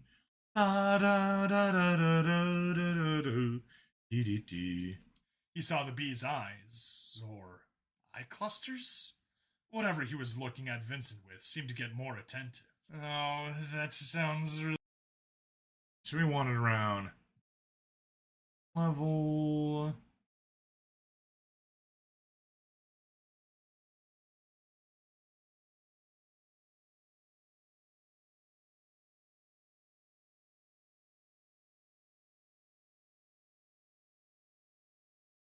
Cool. He saw the bee's eyes, or eye clusters? Oh, that's... Oh, that's...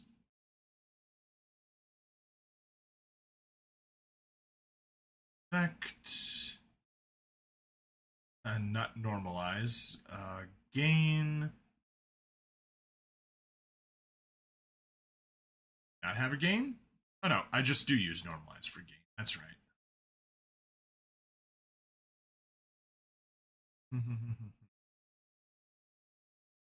There had to be a effect.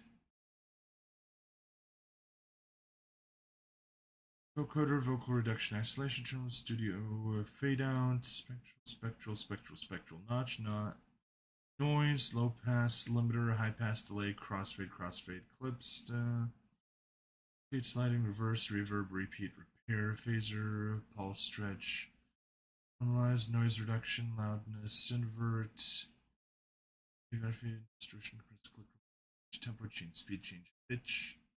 Okay, no, I guess you just normalize it. I don't know, to minus 20?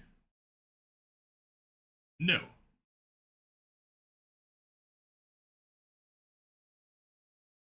Let's try minus 10. That looks about right. Their eggs.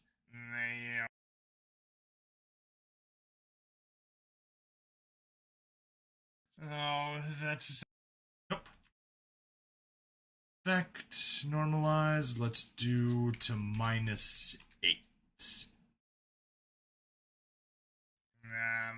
Their eggs. Their eggs. Oh, that sounds really good. You use the...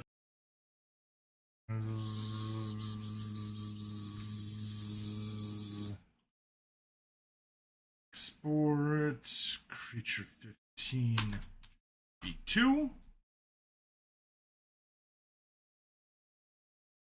And let's let that export.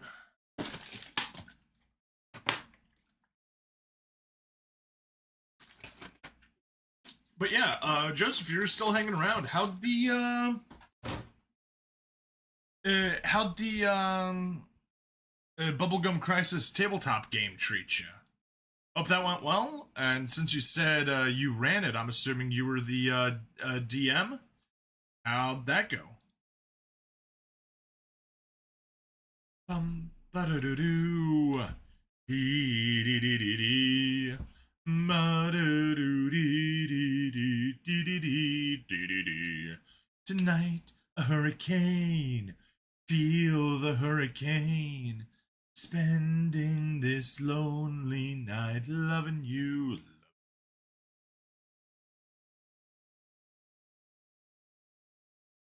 Down there. Audio open. 15 V2. Drop that there. Ripple deletes.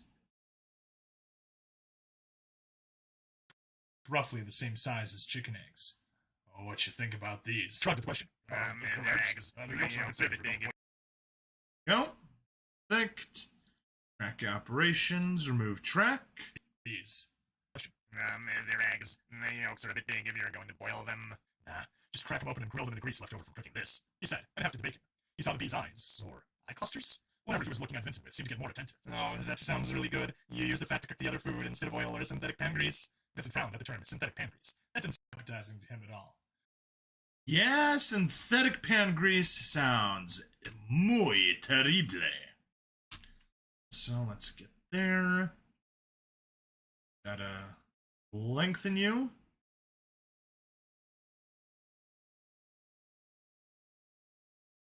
And that did the opposite of lengthening.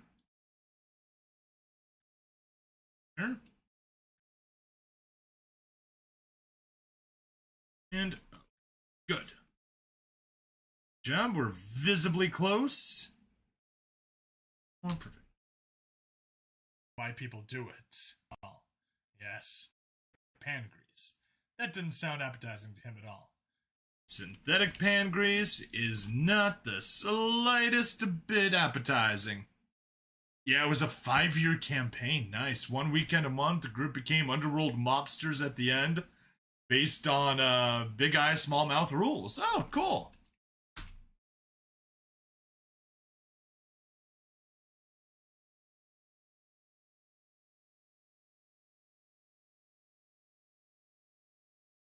Yep.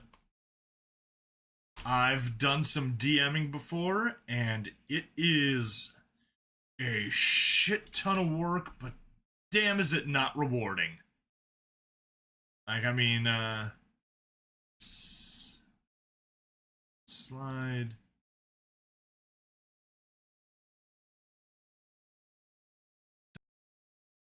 You just split that.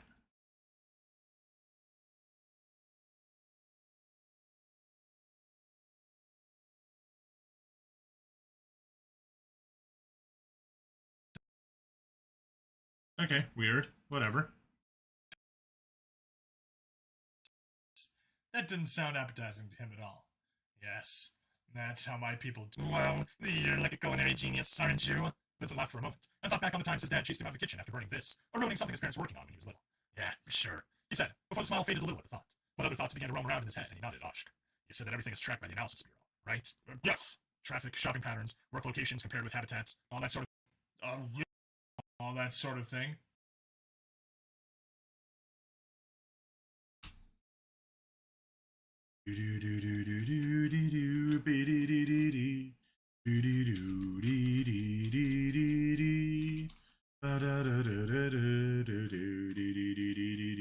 Habitats. Yes, certainly. They tried to plan out new buildings and infrastructure before they're needed. Vincent thought it over, and even though Mock had mentioned the hierarchy grand AI thing, noticing he decreased crime, he couldn't remember the Irvesh ever mentioning statistics on crimes. All the cop shows back home, they mentioned mayors pressing them for better numbers, because all that was tracked. It helped the cops get an idea of patterns and demographics, didn't it? Why hadn't the Irvesh made it a big deal then? He glanced around the aisle for a moment, and then at the two Xenos in front of him. Could it possibly be that there was no communication between the Analysis Bureau and Patrol?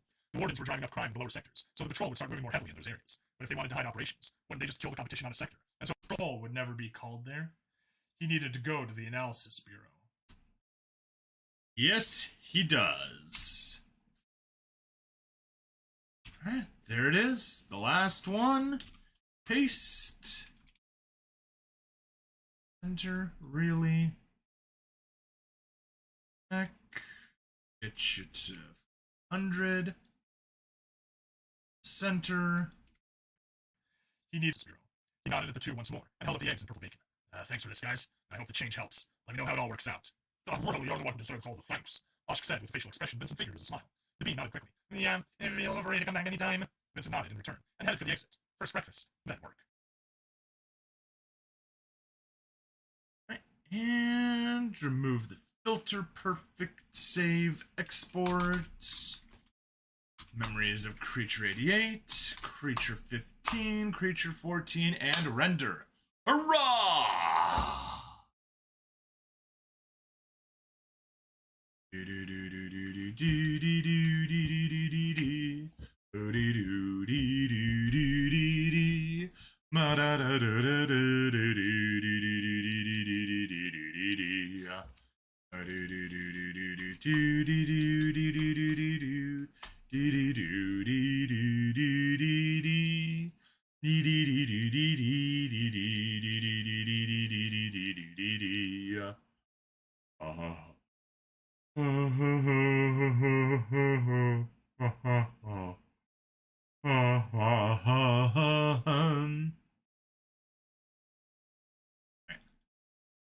Let's get some G-Gen going. We got some... Oh, no, before we get working on that...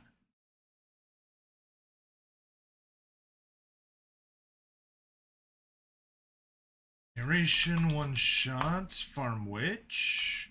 How humanity humiliated the galaxy.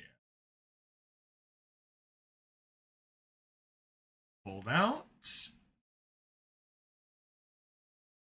And that one was called Transcript of a Planetary Real Estate Agent.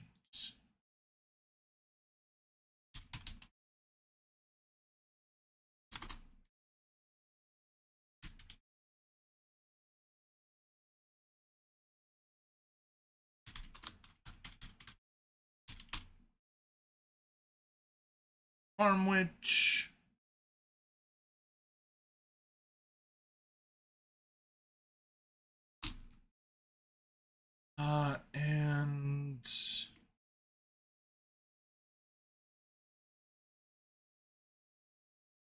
And let's get a little privacy going. We don't need that.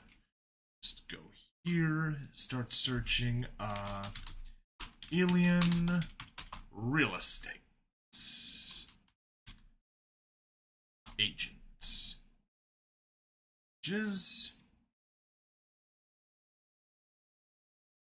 Turn off Hubble, and let's too bad it's watermarked, because that'd have been perfect. Ooh.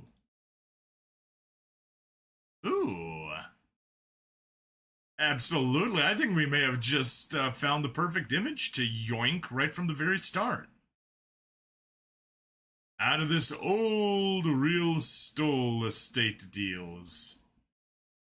Yeah, that's super AI generated, but whatever. Means I feel no qualms about yoinking someone else's,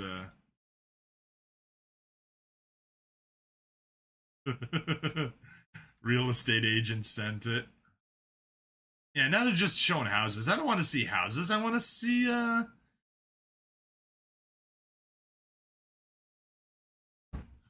real aliens.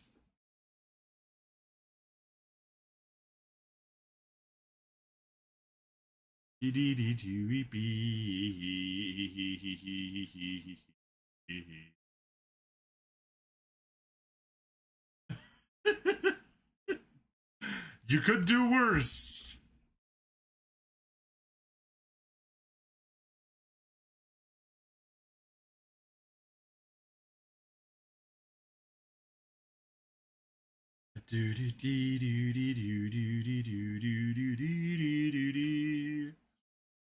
Uh-huh. Uh-huh.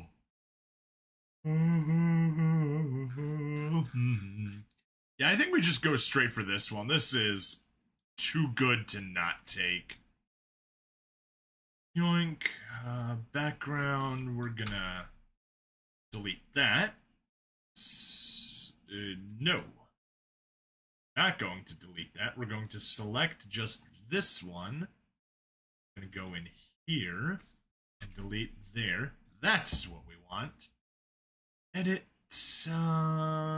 paste as floating data, shift, height, upgrade to 1080, scale, and move. Head out into the corner.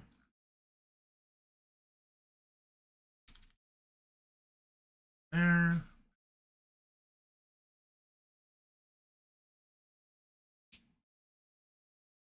Commercial artist in the past. AI gen debate is similar to JPEG GIF wars. Open source has already made it pointless grumbling. Pretty much. Pretty much. Like, on the one hand, I wish that I could pay for professional thumbnails for every single video, but let's not kid. No, there's no way that I'm making anywhere near that much money. I paid for my VTuber avatar. I paid for my actually, that's the only thing I paid for. I will be paying for a background instead of the AI monstrosity that I've got on this channel. But this month I've been busy. Next month is a festival that I'm the president of the nonprofit that's organizing it, so that's taking up my time. And October is property tax month. So yeah, not going to be spending money until I spend property taxes. No artist wants to make that tier of art. Nobody wants to pay for it. Exactly. It's like, does anyone want to get... I mean, honestly, I don't even... My stuff's not monetized on YouTube yet. I've got the subscribers, don't have the watch hours. Could definitely use those, but yeah, the algorithm, like about, a year or so. Well, no, less than a year ago, because it was going great, I guess, until about the start of this year. YouTube just decided, yeah, instead of sending this out to a couple hundred, sometimes 1,000 people, we're gonna send it out to like 24 people. It's like, oh, come on. Wait, nope, no. I did not want to save. Save again. Redo. Save as, which is what we want to do. Transcripts there. Transcripts dot xcf and export dot jpeg.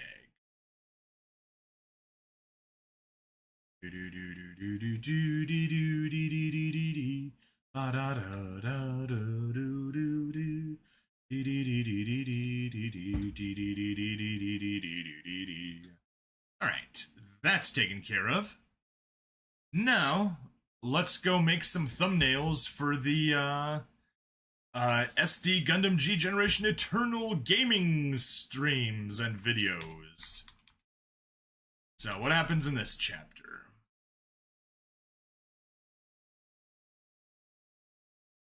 Skip all the dev stuff. Let's get to the actual story.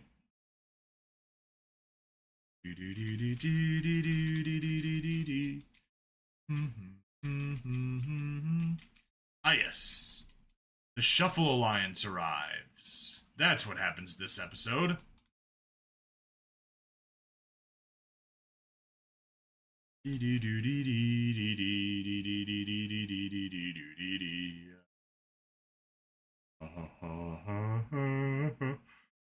So that's the big one.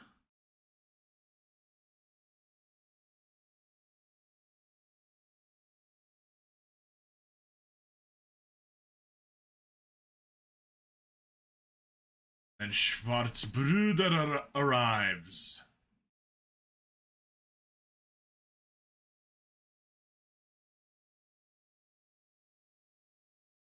And then comes training with Schwarzbruder.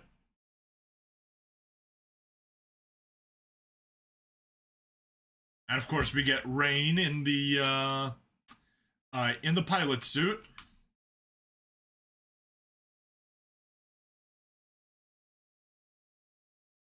Yeah, I think we're gonna get Rain Mikamura putting the pilot suit on for this thumbnail.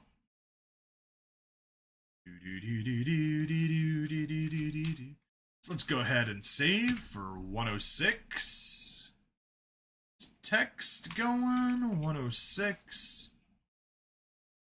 And let's grab our... that. Rain Mikamura. Pilot suit. Safe search. Let's go moderate.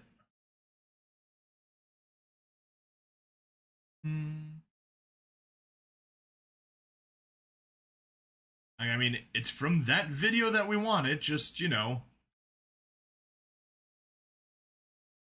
Something like that would be good, but bigger. There we go. That's still only 600 pixels big. There we go. I'ma gladly take that one. Rain Mikamura. Background. It's paste as floating data. Shift to 1080. Scale. Good. Gen Eternal. I'll take it. Export. 106.jpg. Replace.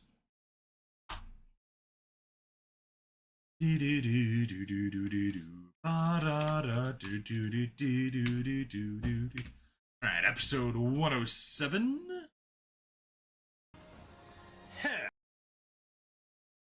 What do we have happening on episode 107? Ooh, nice cold air coming through. And G Gundam, or Devil Gundam. Everybody's teaming up. Ooh. Fighting in the Guyana Highlands.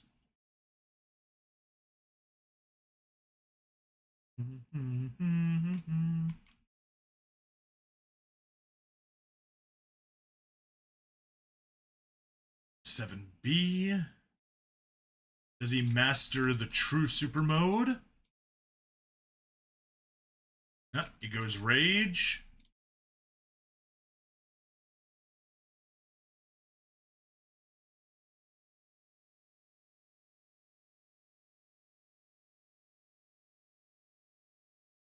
Alright, come on, skip through. Go, go, go, go, go. There he goes. Reaches true super mode.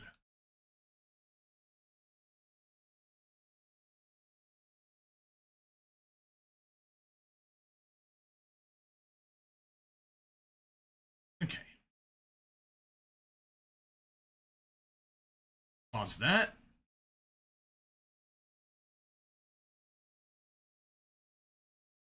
G Gundam, Guyana, Highlands, True Super Mode. Anyway, Joseph, if you're still around, you got a favorite Gundam series that you like? Since you mentioned Bubblegum Crisis, so I assume that you've got. Oh yeah, you mentioned there various Gundam intro musics.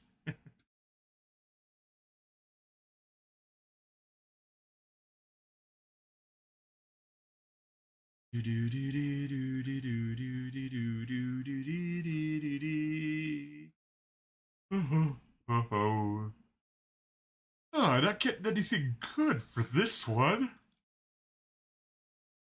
Oh.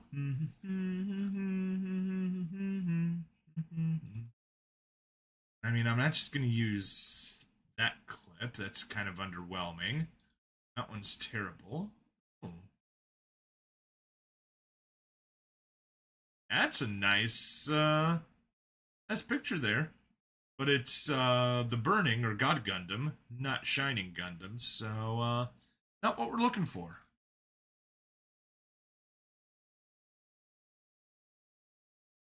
Domon Kashu True Super Mode.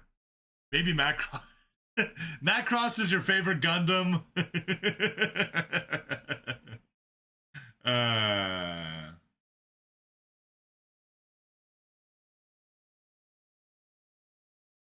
This hand of mine is burning red. That's a decent choice. Gonna hang on to that one because it might be what we go with.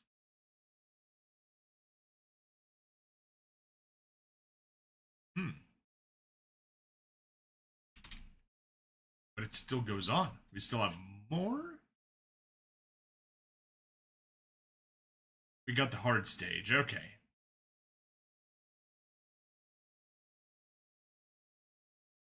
Well, I think you mean kinda Gundam. But you're having some trouble typing. Kinda. There we go.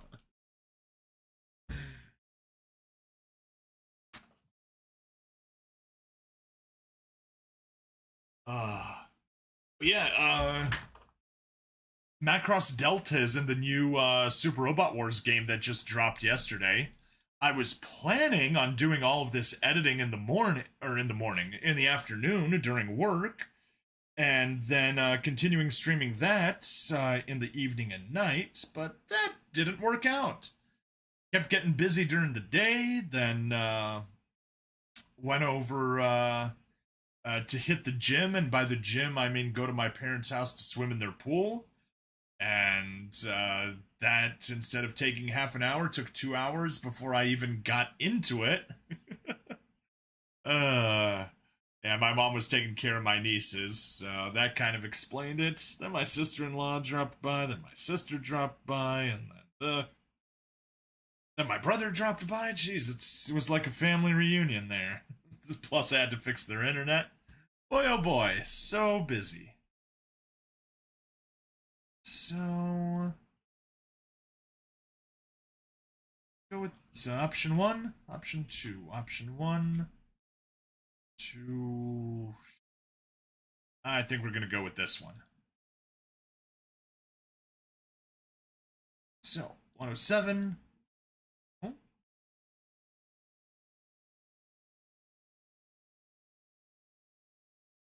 Do do do do do do do do do do do. Mo do do do do do do do do be do do do do do.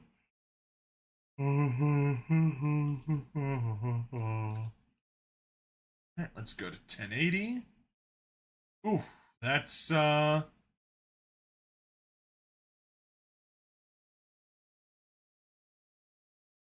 what the frick just happened?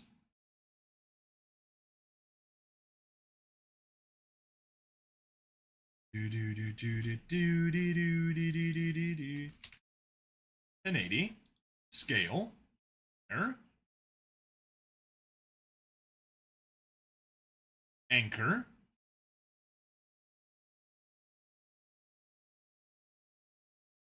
I think Gundam 00 might be your fave. Awesome! I loved Gundam 00. Definitely my favorite. Let's take 107, move you a little over to say over here. GGN logo a little down. There. I think we can work with that. That can be our logo 107, replace, export, Q. Alright. Next video, 108. It's gonna be the SD Gundam event, probably, or are we back to Tower? We're back to Generation Tower, it seems.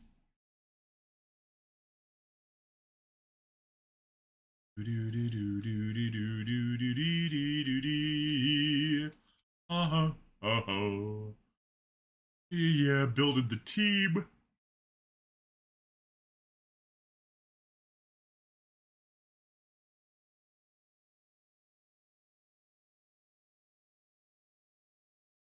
Oh yeah, this level. I hated this level.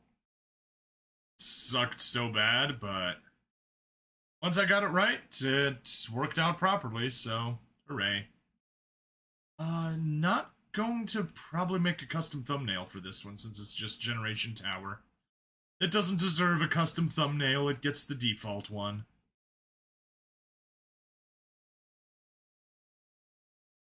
Beat everyone up. Don't get mapped. Fighto, fighto, fighto.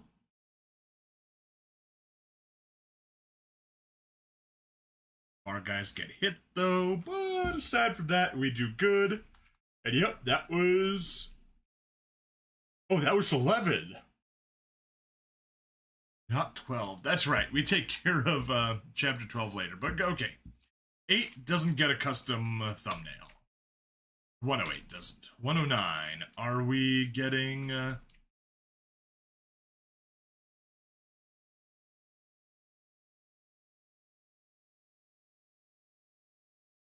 Yep, we're going to be doing Lacroix Hero.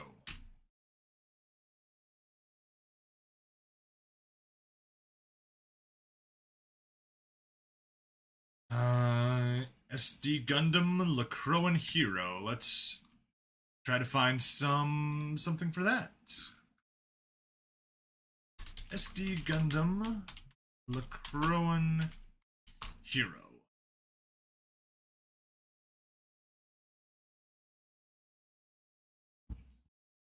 Do do do do do do do. Oh, oh. Okay, so there's a Game Boy game for it. Let's maybe get something bigger. Something actually useful, something I could use as a thumbnail. Let's remake Lacroix Heroes, come on. Give me something. God, I'm gonna have to just grab Night Gundam and see if we can get something off of that. It's tiny. Night Gundam. Other shows might have great bits. Season 1 and 2 was coherent and awesome. Not some that the other runs managed all the times. Yeah. I definitely enjoyed definitely enjoyed Gundam 00. I liked Season 1 more than Season 2. That's not to say Season 2 is bad, but it kind of got a little bit more formulaic. There was a little bit more eye-rolling there. Loved the finale, though. Loved the movie. I would definitely rank it 00 Season 2, Awakening of the Trailblazer, 00 Season 1, Awakening of the Trailblazer, Season 2. Season 2 at the bottom, Season 1 at the top, movie in the middle.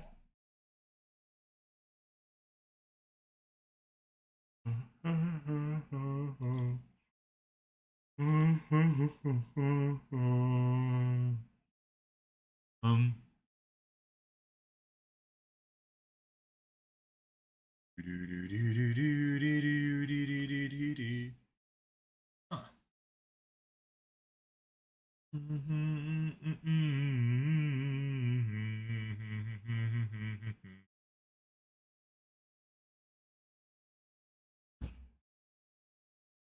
SD Gundam Gaiden. Maybe I should just search for SD Gundam Gaiden, see if that'll give me any thumbnailable pictures.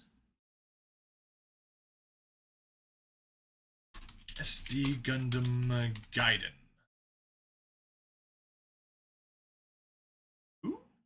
Ooh. Okay. That has potential.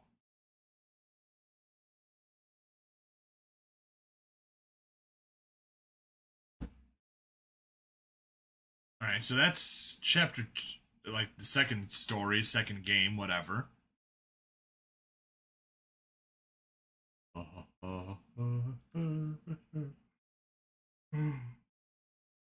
Yeah. Excuse me. Yawning like crazy today. No, that's bad. When I was a kid, when G Gundam was airing, I hated it. Absolutely despised it. I thought this was like the most stupid kiddie shit ever. I loved Gundam Wing though. Loved Gundam Wing, loved Endless Waltz. Hated G Gundam. Then, I was kind of watching more Gundam, and sophomore year of college. I downloaded G Gundam, watch it, and I'm just like, wow. My tastes as a kid were stupid. That thing is amazing. So hot-blooded. I love every bit of it. Alright,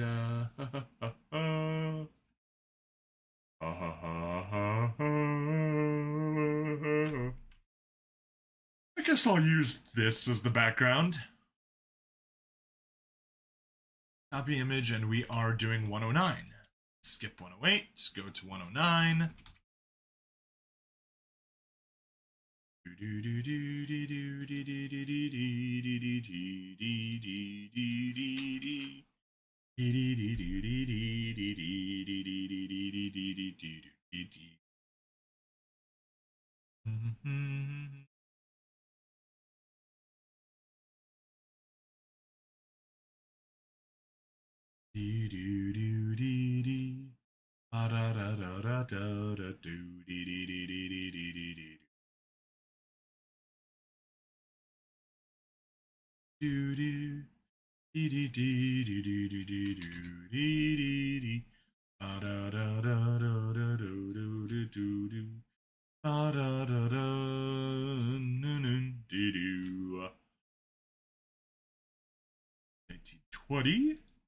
Scale.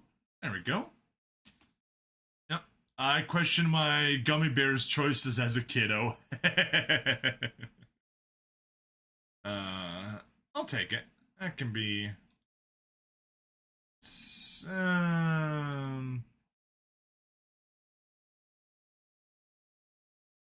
Anchor.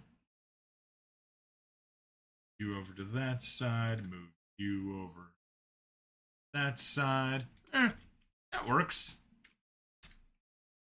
9. Overwrite. And save. Right. Ted's gonna be more of LaCroix hero.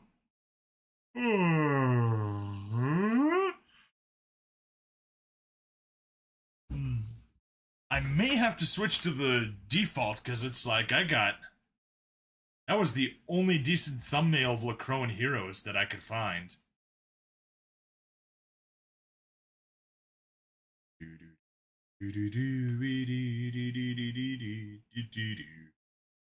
I might search for Satan Gundam and see if Satan Gundam will give me anything.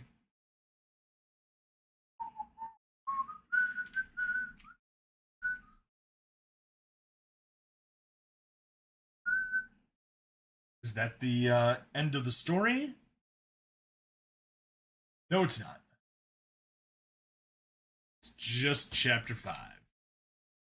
We get some rewards, we do some pulls. Do we still get number 6 done?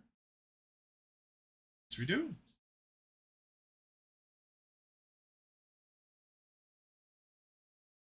So that's 110. 111 will have our final battle here. Yes, it does. Might search for some Satan Gundam, and that might give me a decent picture to use for a thumbnail.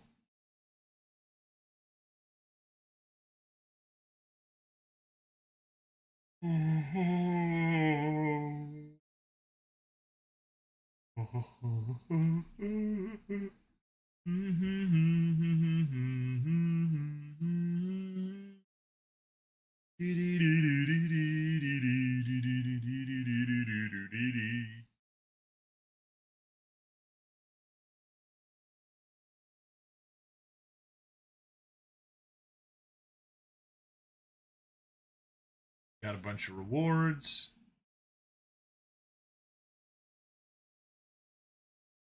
What was that? Was that a hard stage or was that just an auto stage?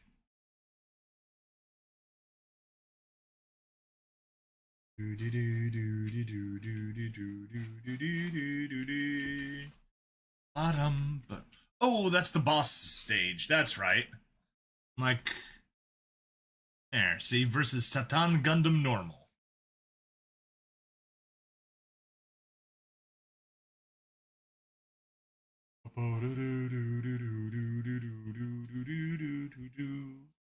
So yeah, 111. We definitely want to see if we could maybe get a Satan Gundam thumbnail.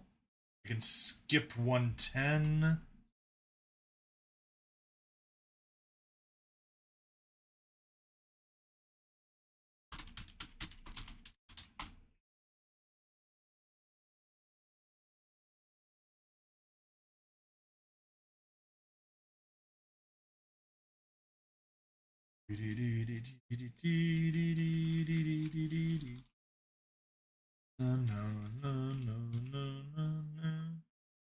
That's something.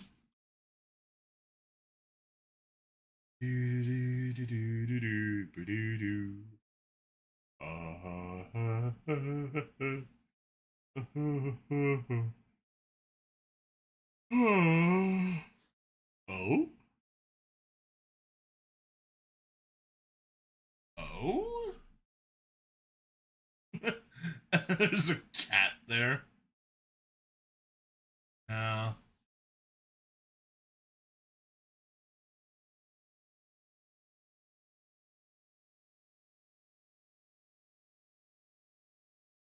Ooh.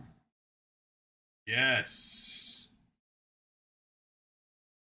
Monster Black Dragon. There we go. That's what I want to see. Although that might be what we do in 112?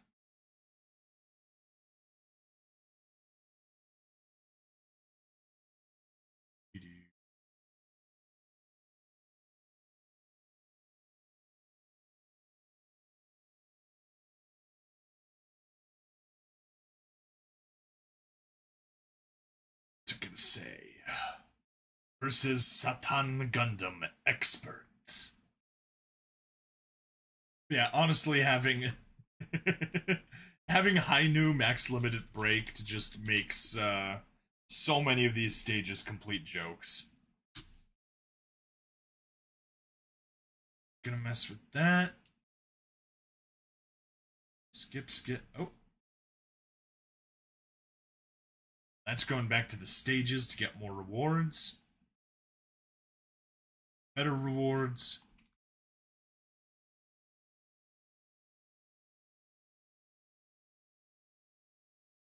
There we go. Monster Black Dragon. So yeah, Monster Black Dragon will save for thumbnail for episode 112. We did decent here. That's 112A, 112B. Got a blue screen of death in the middle of recording this one.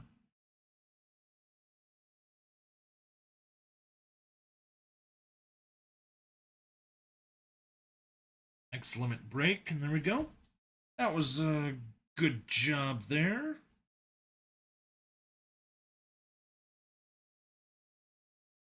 Okay. So yeah. Monster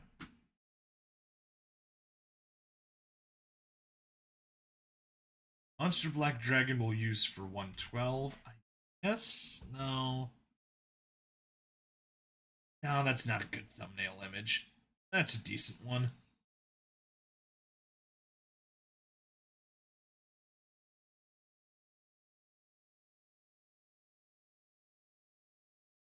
Let's go set on wallpaper. See if that does the trick. All layouts. Wide. That at least helps. That is unicorn? I think so. Can't tell from all the shitty effects they put on it, but yeah, it looked like unicorn.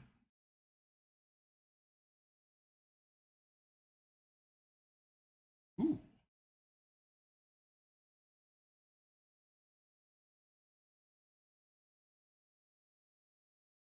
That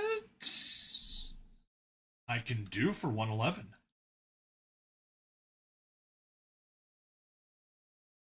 So let's save 110, can keep the default. Background. Do do do do. Da da da da da do. Do do do do do do do do. Da da da da do do do do. Do do do do do do do do do do do do do do.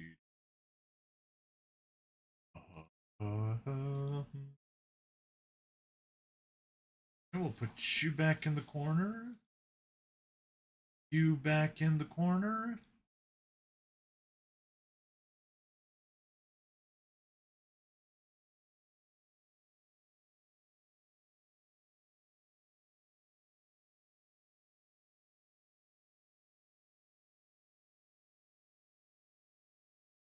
Change that to 11. Export 111.jpg. Oh, we don't have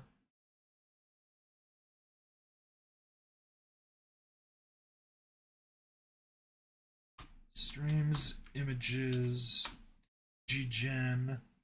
We've only got pictures out to 110. Okay. Okay.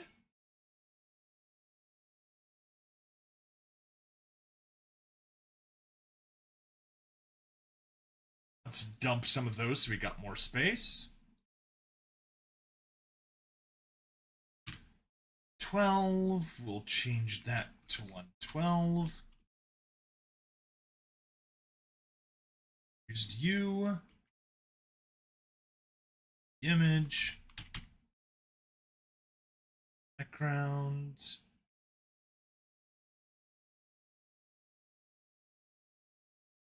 It's paste as floating data.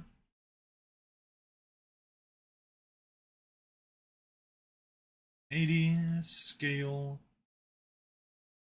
Good enough for me, I guess. Yeah. It'll work. 20 by 1080, got a little bit of black space on the side. That's fine. Yeah, good.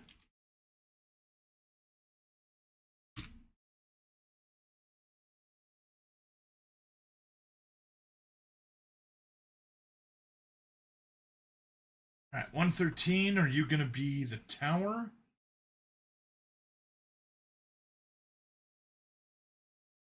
No, you're more prone hero, but just a little bit, just using the gotcha. Okay.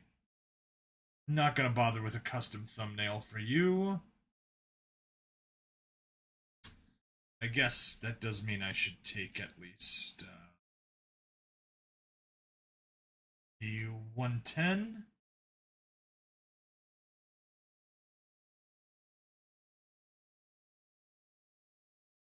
Make a 113.jpg. Okay.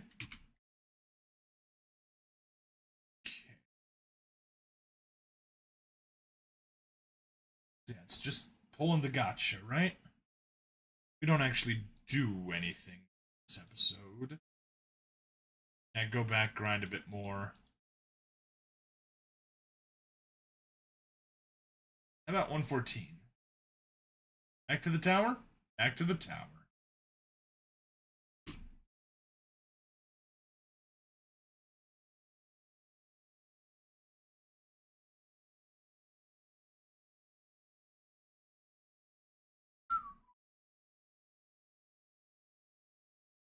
So we took care of floor 12. We take care of floor 13 this time. That was actually a fun stage. Next one is evil. Super evil. Oh.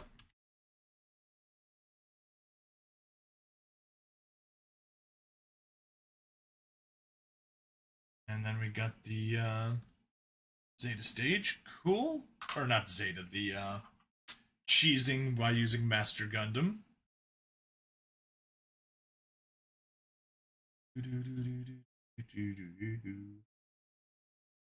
Yeah, I'm not going to bother with custom thumbnails for any of those. Ooh. 117 is going to be Musha Gundam. At least it should be. Oh, Master League. Forgot about Master League. It's Master League. Master League's bad and Kai, so don't do Master League or bad. 117. So we fight off against Musha Gundam. And once against Command Gundam. 118, we got Command Gundam. So we can do 117 Musha Gundam, 118 Command Gundam. That should be good.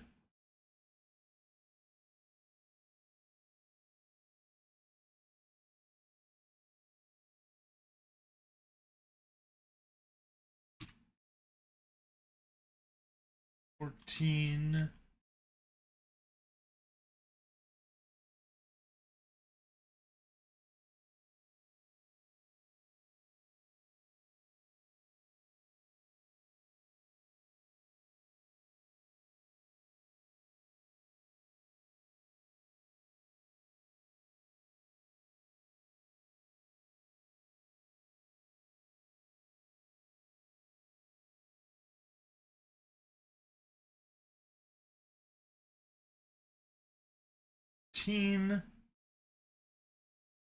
Maybe come over here where you're supposed to be.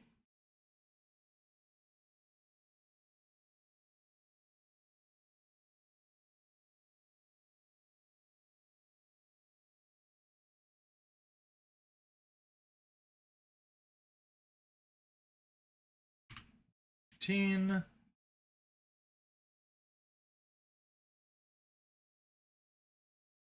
$16. And 17 and 18 will do customs. We can just move ahead and do a 19. It would actually help if I had it correct.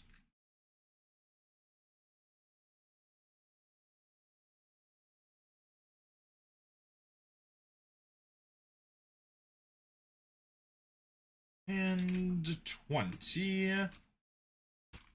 Save as 120 and export as 20. Good. As you, let's focus on the customs.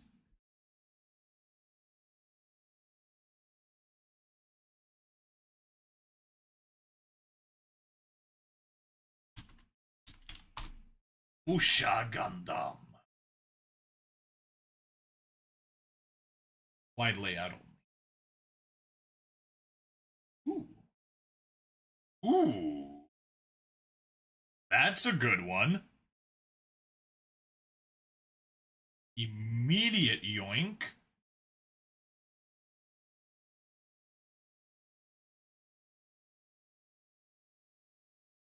Take that one, maybe?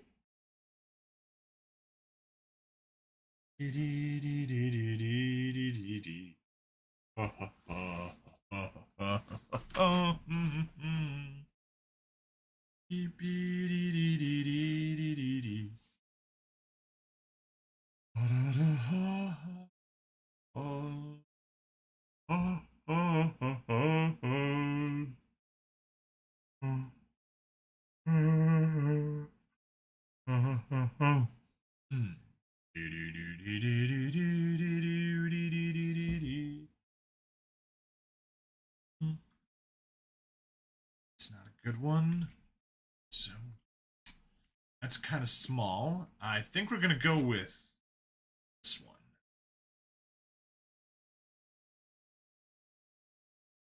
Round.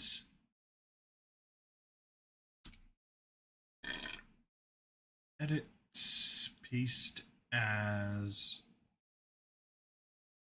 floating data. Scale.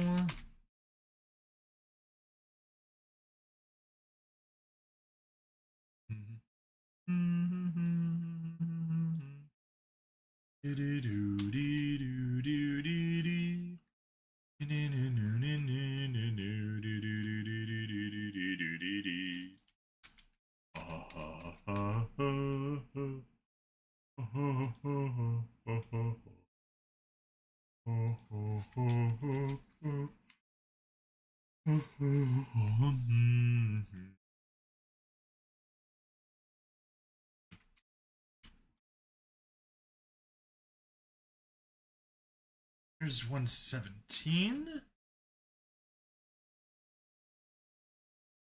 Nope, not export. Save as. 18. And let's see if we can maybe find a command Gundam.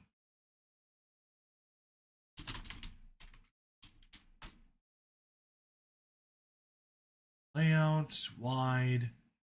Ooh. That's a decent choice already.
Shoving a little Kinder Bueno into my pie hole.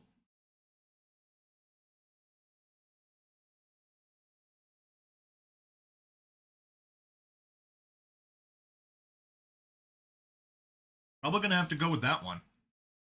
Don't have any better things showing up for me.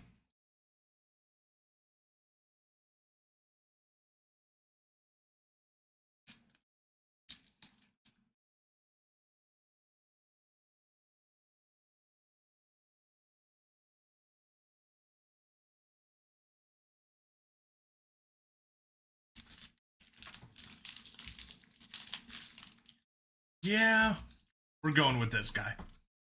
Copy image, back to you.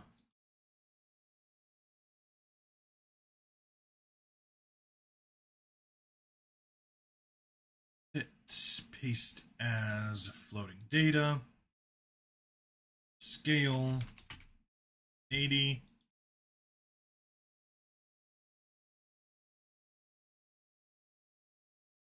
Works for me. Save.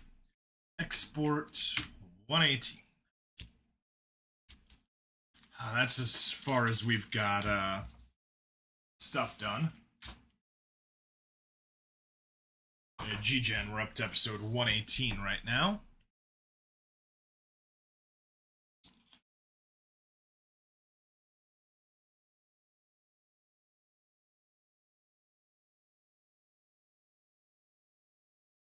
All right, so there's my backlog right now. Gotta upload the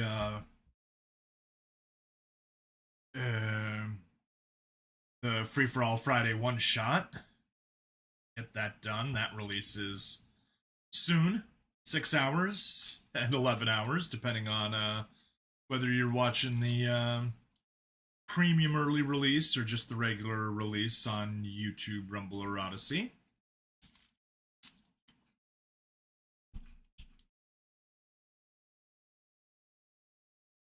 Got that guy edited. Did a bunch of thumbnails. Got. Okay, so during the day, I'm gonna need to record. During the day, gonna need to record another Troublemakers episode. Record another Free for All Friday. Maybe edit those, and then during the day, get some more Super Robot Wars Y done, and hope for more chatters. Voice. Yeah.